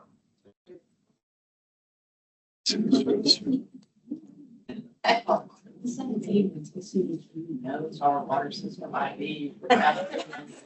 It's because how many times you use it, it's available. Okay. Compliance schedule, yes, sir. Back in, please. Okay, so you'll enter your system ID, and that's at Drinking Water Watch.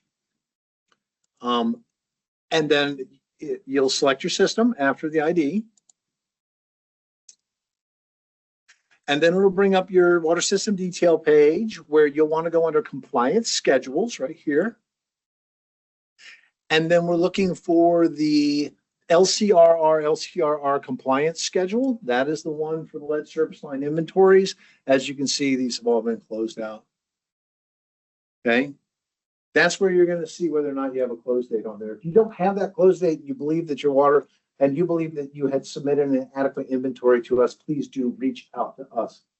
You can call us at 512-239-4691 and ask for the first available compliance officer, or you can reach out to PWS, like Public Water System, LCRR, like Lead and Copper Rule Revisions. That's PWS, LCRR. No, Or, I'm sorry. It's just Thinking of the LCR website. You can reach out to us at lcrr@tceq.texas.gov. lcrr@tceq.texas.gov, and we'll help clear up any questions you have about why your schedule's not closed. Anything else? Thank you, James. James put the link there in the chat for me. All right. Last chance. Thank you all. I hope this was worthwhile for you. Thanks, James. All right. Thank you, Seth. With that, we're going to take another quick break before we roll into our final presentation of the day, which is on cross-connection control. So let's we're almost at 11 here, 2 minutes plus. So let's take another 15-minute break. We'll come back at 11:15. And we'll finish up here. Thanks, y'all.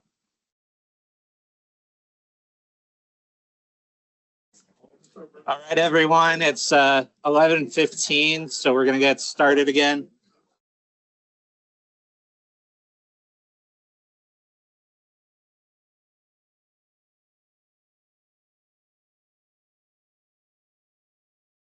All right, here we go. So here's our last presentation. We have with us Charlie Middleton, and he's going to talk to us about the cross-connection control program and a case study here. Okay, hi everyone, I'm Charlie Middleton. I'm with the Texas Optimization Program and Response Team. I can be kind of quiet, so if you can't hear me at the back, let me know because I'll forget and my voice will tail off. But so I'm going to talk generally about cross-connection control in our program and then look at an incident that our team and the Water Supply Division dealt with between August and October last year.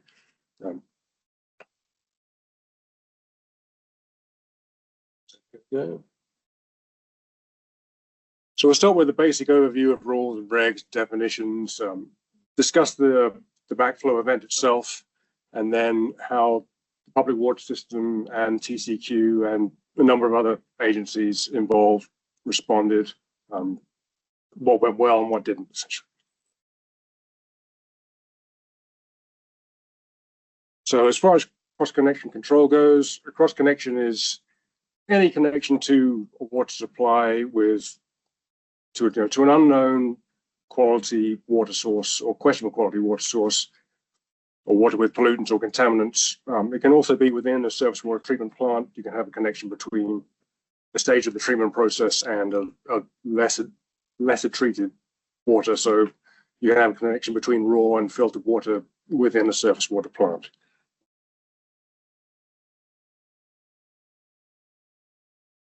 So with a cross connection or the potential for cross connection, you will have a backflow hazard, and we divide those into either non-health hazards or health hazards.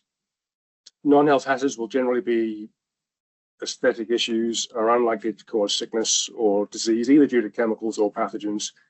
Health hazards are likely to introduce substances that can make people sick, essentially. Both will require a backflow prevention assembly to be installed. The similarity is assemblies have to be installed on installation no matter what. The installation process can introduce debris into the assemblies and stop them working. So they have to be tested immediately after installation. For a health hazard, they then need to be tested at least annually thereafter. For a non-health hazard, TCEQ regs, the test on installation is the only required test. If you want other non-health hazards to be tested more frequently as a water system, you can do that. You need to put that in a local rule or regulation. So for common hazards, like an irrigation system can either be a non-health hazard or a health hazard, depending on whether there's chemical injection or whether there's a septic system on the same property. For an irrigation system with none of those things, no auxiliary water supply, no chemicals, no septic, that's non-health. If you decide that you would like those to be tested annually, the same as an irrigation system with a septic tank, you can do that. Just make sure you have it in an ordinance and you've given yourself the authority to actually require that.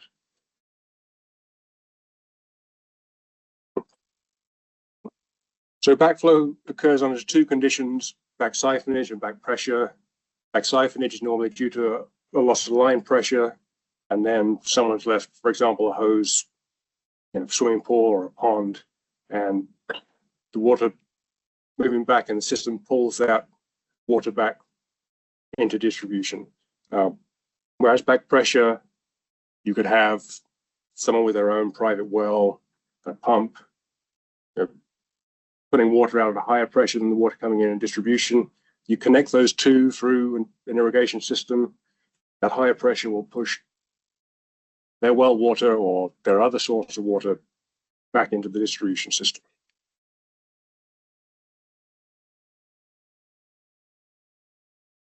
So in terms of protecting yourself against this, you would do that with a backflow prevention assembly or an air gap. You also we focus on you having the authority to deal with these problems if they arise, which means having the authority to shut someone's water off in a worst case scenario. And that's normally done with a customer service agreement or a local ordinance, plumbing ordinance. If you do have a customer service agreement, make sure it has cross-connection provision in there that gives you that right. I mean, you usually have a staggered approach where there'll be a series of letters, or you will make several attempts to get a customer to provide backflow protection. If they weren't, ultimately, you do need to be able to shut that connection off if you have to.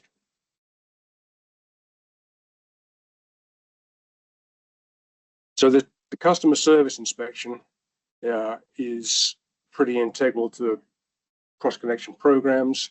And that's the inspection that determines whether there is a hazard on your property, on a property that needs to be protected against.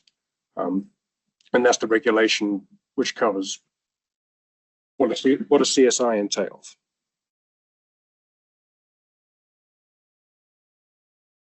And the CSIs can be conducted by 3 people. You can have a plumbing inspector, a plumber with a water supply protection specialist endorsement, or a licensed customer service inspector. That last one, the CSI, is a TCEQ license.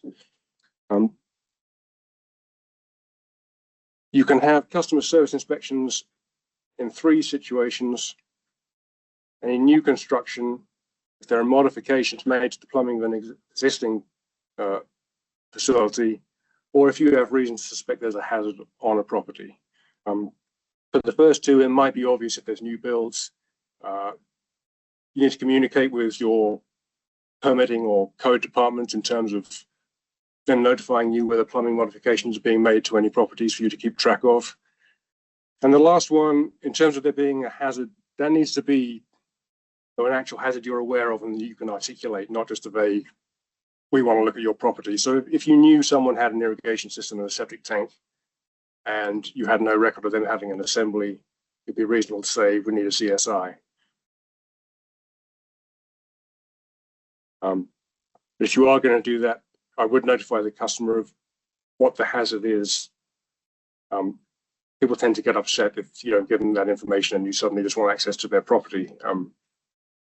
So I would articulate that to the customer if there is a hazard that you want to look at. In terms of cross connections being made, not where an actual potential hazard exists.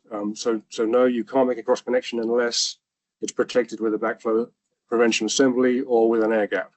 The potential part of that rule also covers things like private wells, where you could have a well on a property supplying an irrigation system, for example, and there's no physical connection at all between that well and the distribution system. You can call that, you can either say that's a hazard, we need an RPZ, or you can say we're going to call the complete physical separation of your well and our distribution system an air gap. If you do that, we recommend, because it's very easy to make a connection, that you conduct periodic CSIs to make sure that no connection has been made at whatever frequency you need to be satisfied that that's staying safe.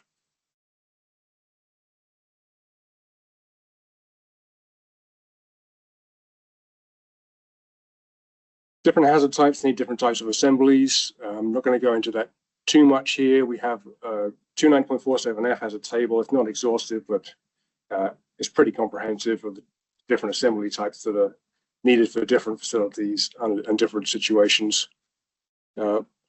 Mainly for hazards with health hazards with pressure, back pressure potential, you're going to need either an air gap or an RPZ, a reduced pressure zone assembly.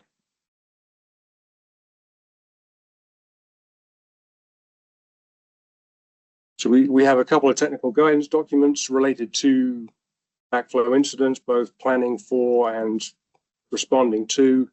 There's RG 477 and 476. So that's going to include having a response manager, how to isolate and remove backflow risks, having bottled water available, notifying the public, and then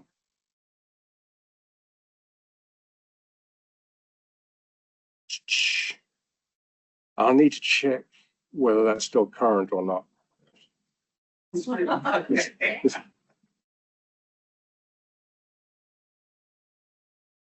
So in terms of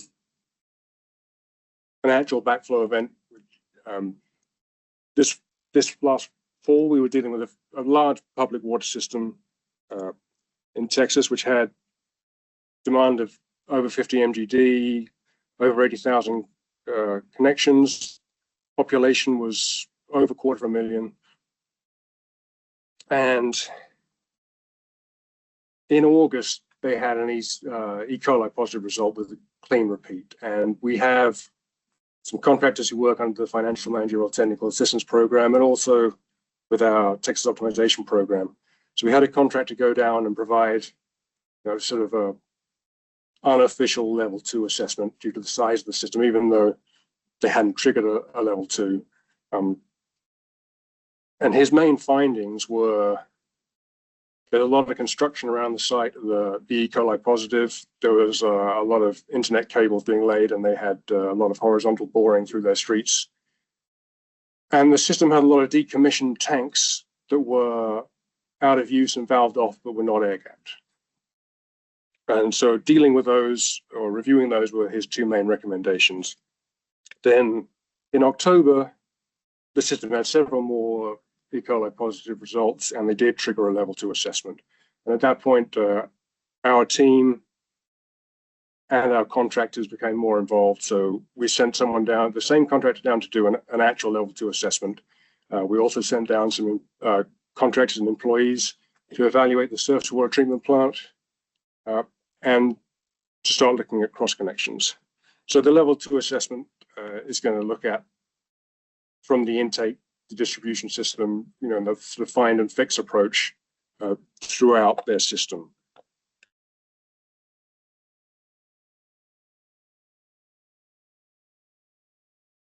So it started at the treatment plant, and there was a cross connection to look for in the surface water treatment plant and a general evaluation of the plant, and it became clear pretty quickly that both plants were functioning pretty well and were unlikely to be a source of this problem.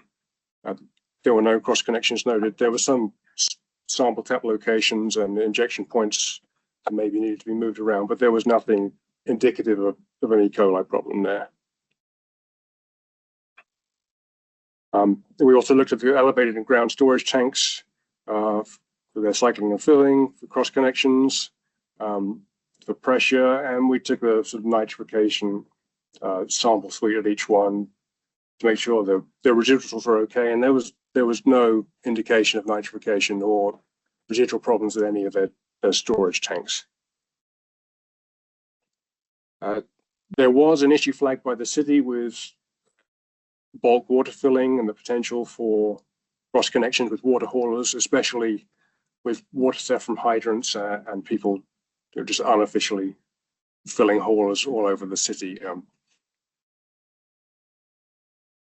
But it fairly quickly became apparent that this was likely to be a distribution cross-connection issue and not a treatment issue within the plant.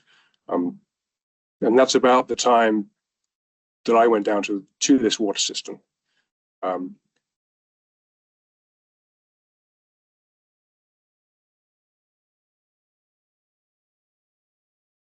One of the issues was that the positives weren't really centered in one area. They were spread out throughout the city. So it was kind of hard to track down a source. So we really started with the triage approach, looking at the biggest hazards in the city and likely hazards near the sites of the positives.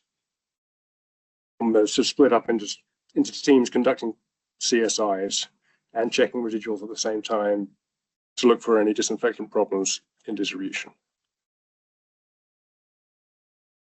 So the scattered source of contamination was a pretty big problem in tracking down the issue.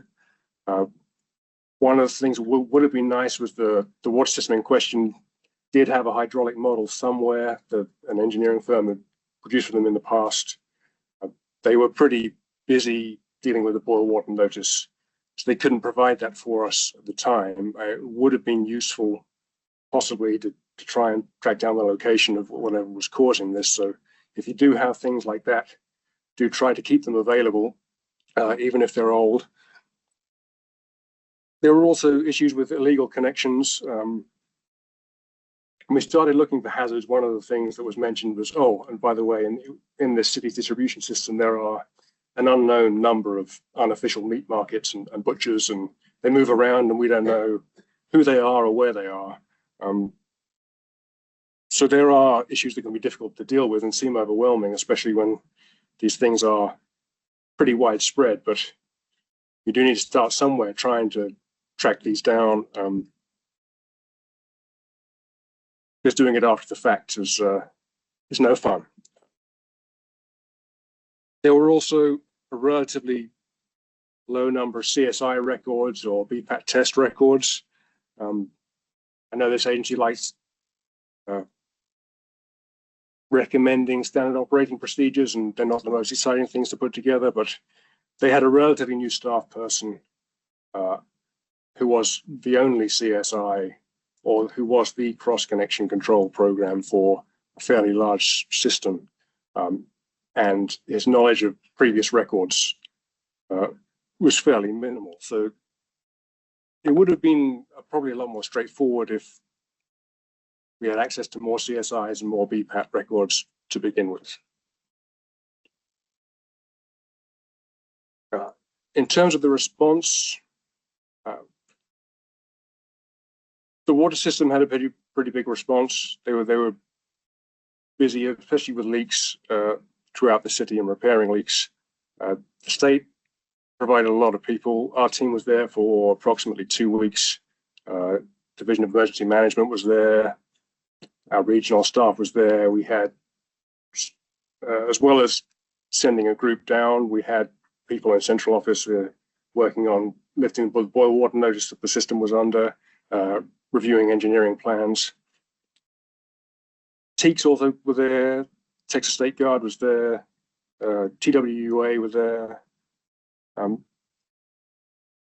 And I think it went pretty well in terms of an emergency response. It was slightly chaotic and kind of fluid. We were conducting CSIs all day and then meeting back up for a briefing at the end of the day and putting all that information together, coming up with a plan. We had a limited number of CSIs, so we were kind of trying to put one in each group that was looking at different areas of the city. City was also collecting their special samples to try and get off the boil water notice, and they happened to be, the lab happened to be releasing those results at about 10 p.m. or later. So we would come up with a plan in the evening of what to do the next day, and then depending on whether results were clean or positive at 10, that would all change in the next morning, and we would focus on areas to search in the city based on the results that had come in the night before. On the water system side, they did pretty well with distributing bottled water. Their boil water notice procedures were clear. One thing I liked the idea of was, in addition to the boil water notice, maybe some kind of outreach to the public in terms of this is a cross connection. These are common types of cross connections. Do you have anything like this at your facility? I can see that not being particularly effective in normal times. During a boil water notice where they're having to deal with the inconvenience, people may have been more forthcoming in terms of allowing the city to figure out where their issues were. One other thing to mention in terms of finding these problems, if your water system has smart meters, they can frequently flag when they were spinning the wrong way and the volume of water that was going the wrong way. So whoever takes that data from your meters may have information readily available on backflow, addresses where it's occurring, times, and the volume of water that was backflowing. So this water system did use that as a tool.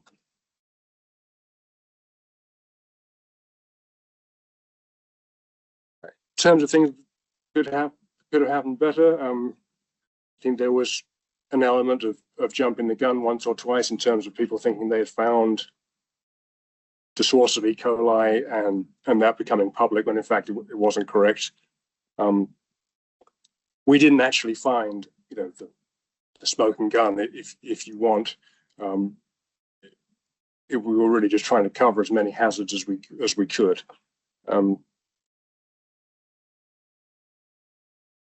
In terms of issues for a public water system, obviously the public generally aren't necessarily aware of what's required to get off a boil water notice. When you do know what the problem is and you have dealt with it, let alone when it's a 2-week problem. So I think patients kind of ran low. The water system was under a lot of pressure to get off their boil water notice, both from their customers and politically. Obviously the focus is public health, but I think that wasn't a particularly pleasant situation for anyone to find themselves in. The city did do a pretty good job of enforcement actions following CSIs, so various groups were going out looking for hazards. When we found them, because they did have a customer service agreement, they were able to impose deadlines, if necessary, shut people's water off on site for big hazards, and require testing of assemblies.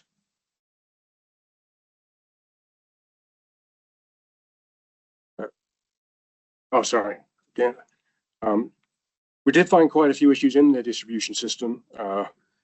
Missing assemblies that were registered, installed unregistered assemblies, and no backflow prevention at all. We found that hospitals had RPZs where they were supposed to, and they were tested and current within that year. Anything else may or may not have had backflow an assembly, and if there was an assembly, it was unlikely that anyone knew when it was last tested.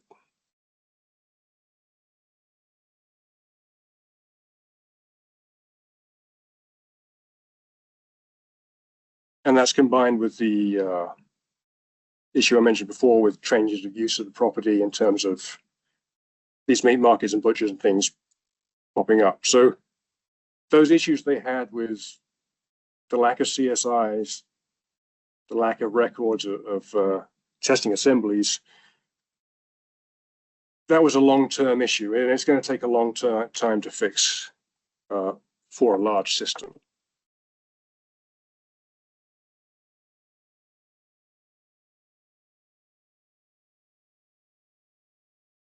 Again, this is a bit repetitive, but yes, the system did do well with following up on requirements for assemblies, identifying potential sources. They worked well on closing off the fire hydrants. We also went and reviewed all the decommissioned tanks to make sure they were all either empty or air-gapped, and they were, so that wasn't the source of the problem.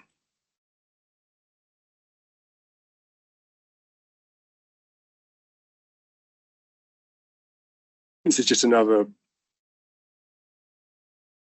repetition of the rule allowing you to terminate service if you find a hazard that requires that.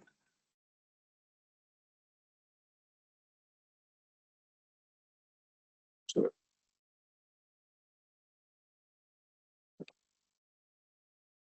it was a pretty all-consuming effort to review this water system. So, and we had, I think we could split it up into 5 or 6 groups with 1 CSI in each and move around the city throughout the day.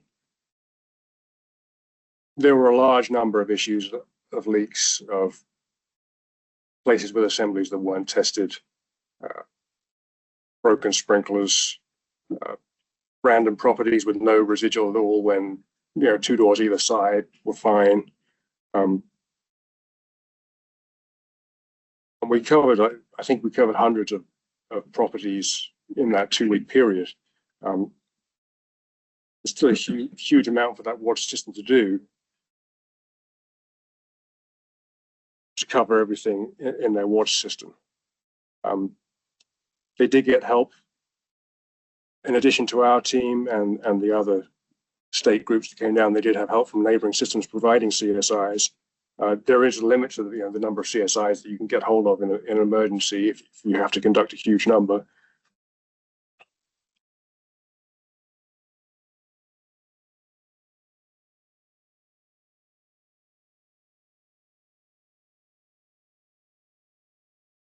And this is another bullet, just that you have, you can ask for a CSI if you have reason to believe that a hazard exists. So we had to go to a lot of properties and conduct CSIs who were already getting service. I mean, everyone that we conducted a CSI at, they were all already getting service.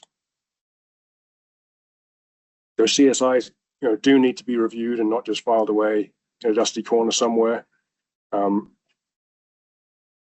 And they do need to be conducted by a licensed CSI or plumbing inspector or someone with that water supply protection specialist endorsement. So one of the other issues was you'd like to isolate the backflow and the cross connection risk if you can. That was very difficult in this city because the E. coli positives were, there was a small, not cluster, but maybe in the southeast, the distribution system spread over a few miles. There were quite a few, but then they would also just pop up randomly throughout the city.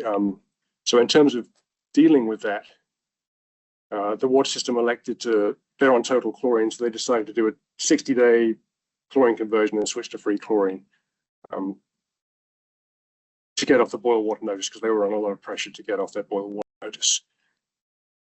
The issue with doing that was it made troubleshooting very difficult in terms of determining the source of the E. coli, because they've upped the residual and they've added their more powerful disinfectant and killed all the pathogens, and now all the positives go away, and that's great for the 60 days. They get off their boil water notice. And that gives them 60 days to try and locate the source which isn't providing any symptoms anymore and deal with it. And then you don't do that when you go off your conversion, you're just going to be right back where you started. That's what the system elected to do. I know they're off their conversion. We haven't been called back there. So hopefully everything's okay at the moment, but that is a risk doing that. I understand why they did it. It may have made fixing their issue a little more challenging. So in terms of overall, I think the response took a lot of resources. I think it went pretty well. It was pretty hectic, and I don't think it was fun for anyone. It would have been a lot more straightforward, or possibly wouldn't have happened at all if there was a more rigorous program in place. There were more CSIs, their assemblies were being tracked and tested on time. It would have given us a better place to start looking had the event occurred at all, rather than having to go out searching with no records for a hazard throughout the city. It's been a little short. I guess one of the things I'd like to say about the cross connection in general is that you are protecting against the what if. And in comparison to other compliance programs, you know, you have a lot of monthly samples or periodic samples to turn in, and you have monthly documents to turn in to us, whereas these records, the BPAT and the CSI records, are retained on site and they are reviewed by our regional investigators during CCIs. That puts them in the spotlight less frequently. Please don't neglect these programs or allow them to be kind of put to one side because they're not looked at very much. When everything's fine, it's easy not to think about them too much. these things do line up. The loss of pressure while there's pressure on the hazard lines up and the non-tested assembly fails. These things do happen. In this case, the total coliform rule was working as it should. The issue got flagged. There was boil water notice. There was no disease outbreak, but it could have been a very serious situation. I mean, it was serious, but it could have been much worse. And that potential is there. So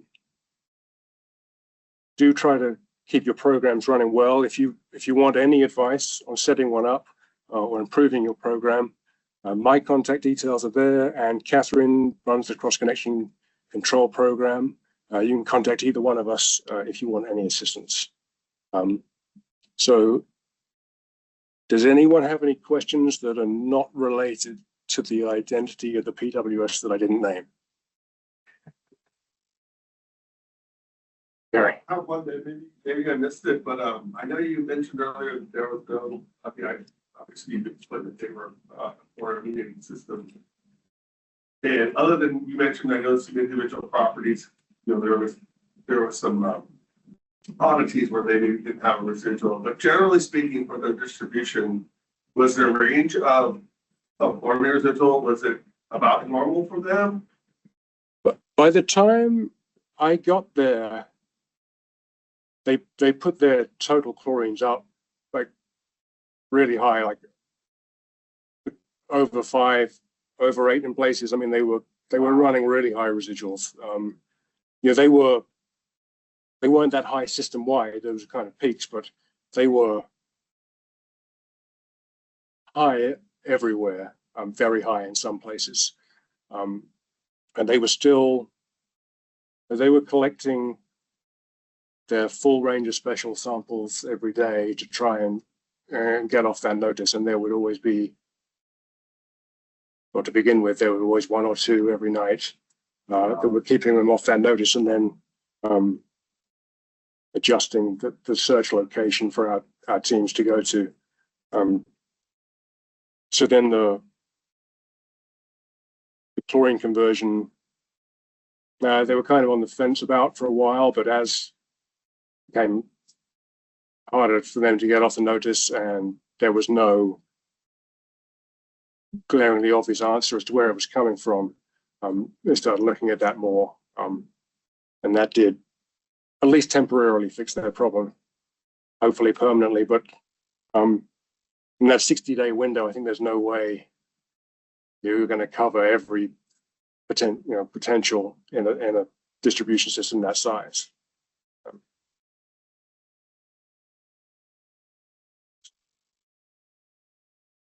Any other questions for Charlie?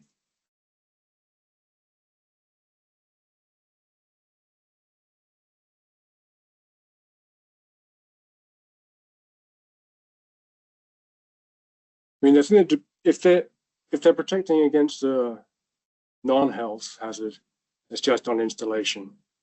I think so, and most health hazards will be protected by an RP unless it's only back siphonage. So if you have an assembly that isn't an RP that's protecting against a health hazard without the possibility of back pressure, that would still need to be an annual test. But usually, most health hazards are going to be an RPZ. So I remember, I think double checks can be used on back siphonage only with a health hazard. In that case, it would be annual. That makes sense. So you really.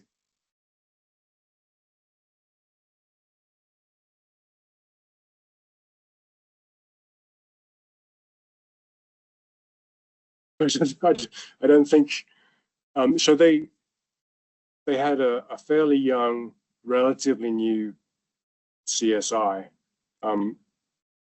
with his predecessor not that recently departed, and it was really a struggle to get CSI records and BPAT test records at all. So there were some deficiencies in that program. It could have made everyone's lives a little easier. I think they're working on those now, but it'll take them it'll take them a long time to get up to speed. But no, there was no, there were no testing requirements for, nothing had been elevated to a health requirement that the TCEQ doesn't review as a health hazard, essentially.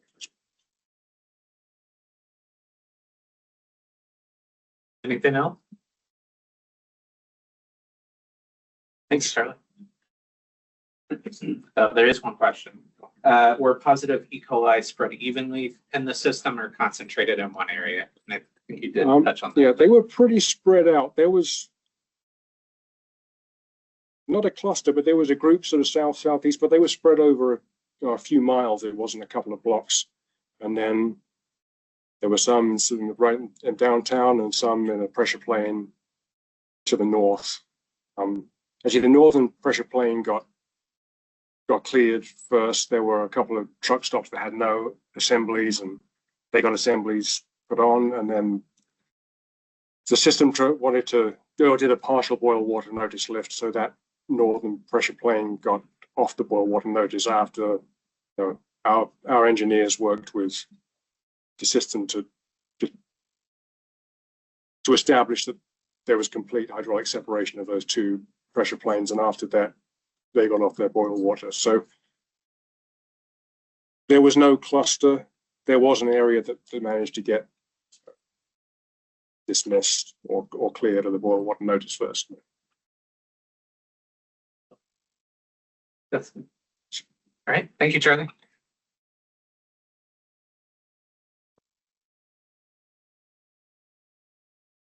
All right.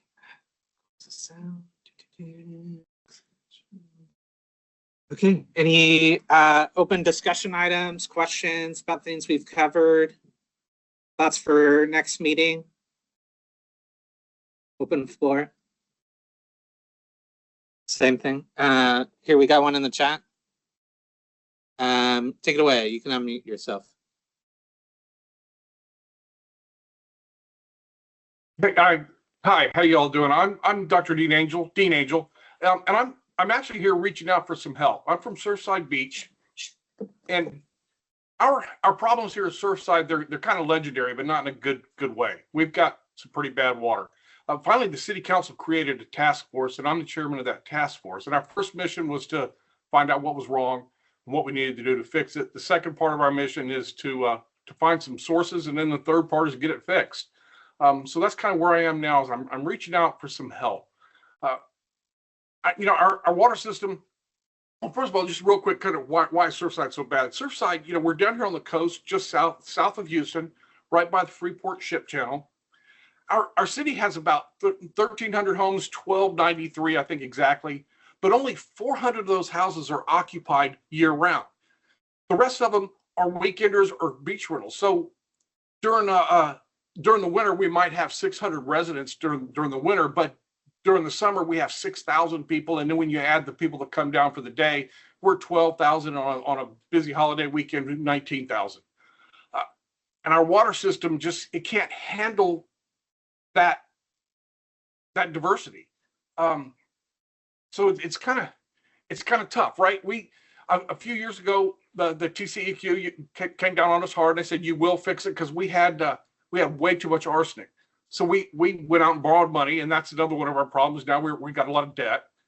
We borrowed money. We built a water line to the neighboring city, Freeport. That helped. We decommissioned a couple of our wells. We still bust the arsenic level. I think last year 4 times we were too high. The year before that, six times we were too high. We still have the trihalomethanes.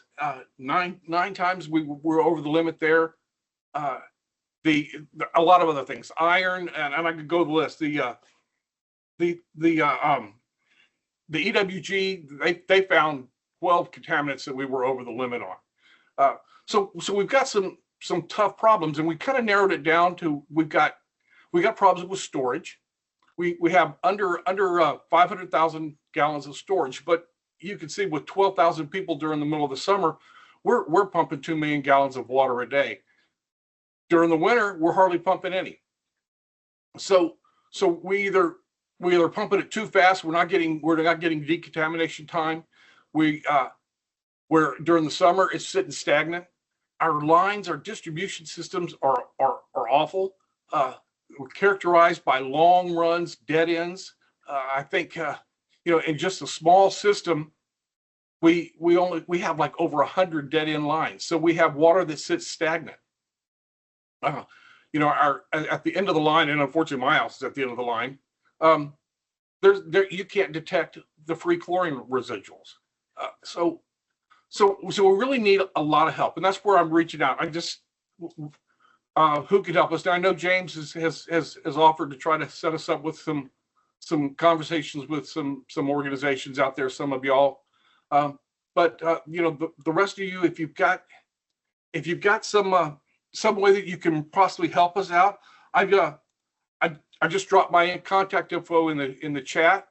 And yeah, so that's kind of where we're at. And if you got some questions for me real quick about Surfside, I'd be happy to answer them. Any questions for Surfside? Doesn't look like it, but their contact information is in the chat, like they said. And like I mentioned, when I talk to you, we'll get you in touch with our financial managerial and technical assistance group and some of those other coordination committees and see if we can get some resources out for you. I appreciate it. Thanks for the time. Of course. Thanks. All right. Any other questions, comments on the chat? Any updates on the CCR requirements, specifically for this year's CCR? And that's a no. So the CCR rule revision is still forthcoming for that upcoming compliance date, I believe. So no updates this year. As usual, we'll be updating our annual CCR generator come here soon, usually around April, May timeframe. All right, anything else? Okay, that's it. Well, thank you everyone for a great DWAWG meeting. Our next one is going to be mark your calendars. We'll put it up on the website as well. It will be April 15th, Tuesday as always. That'll be the third week of April, April 15th, 2025. We'll go from there. All right, I'm going to stop recording, and I hope everyone has a good rest of the day. Thanks, everyone.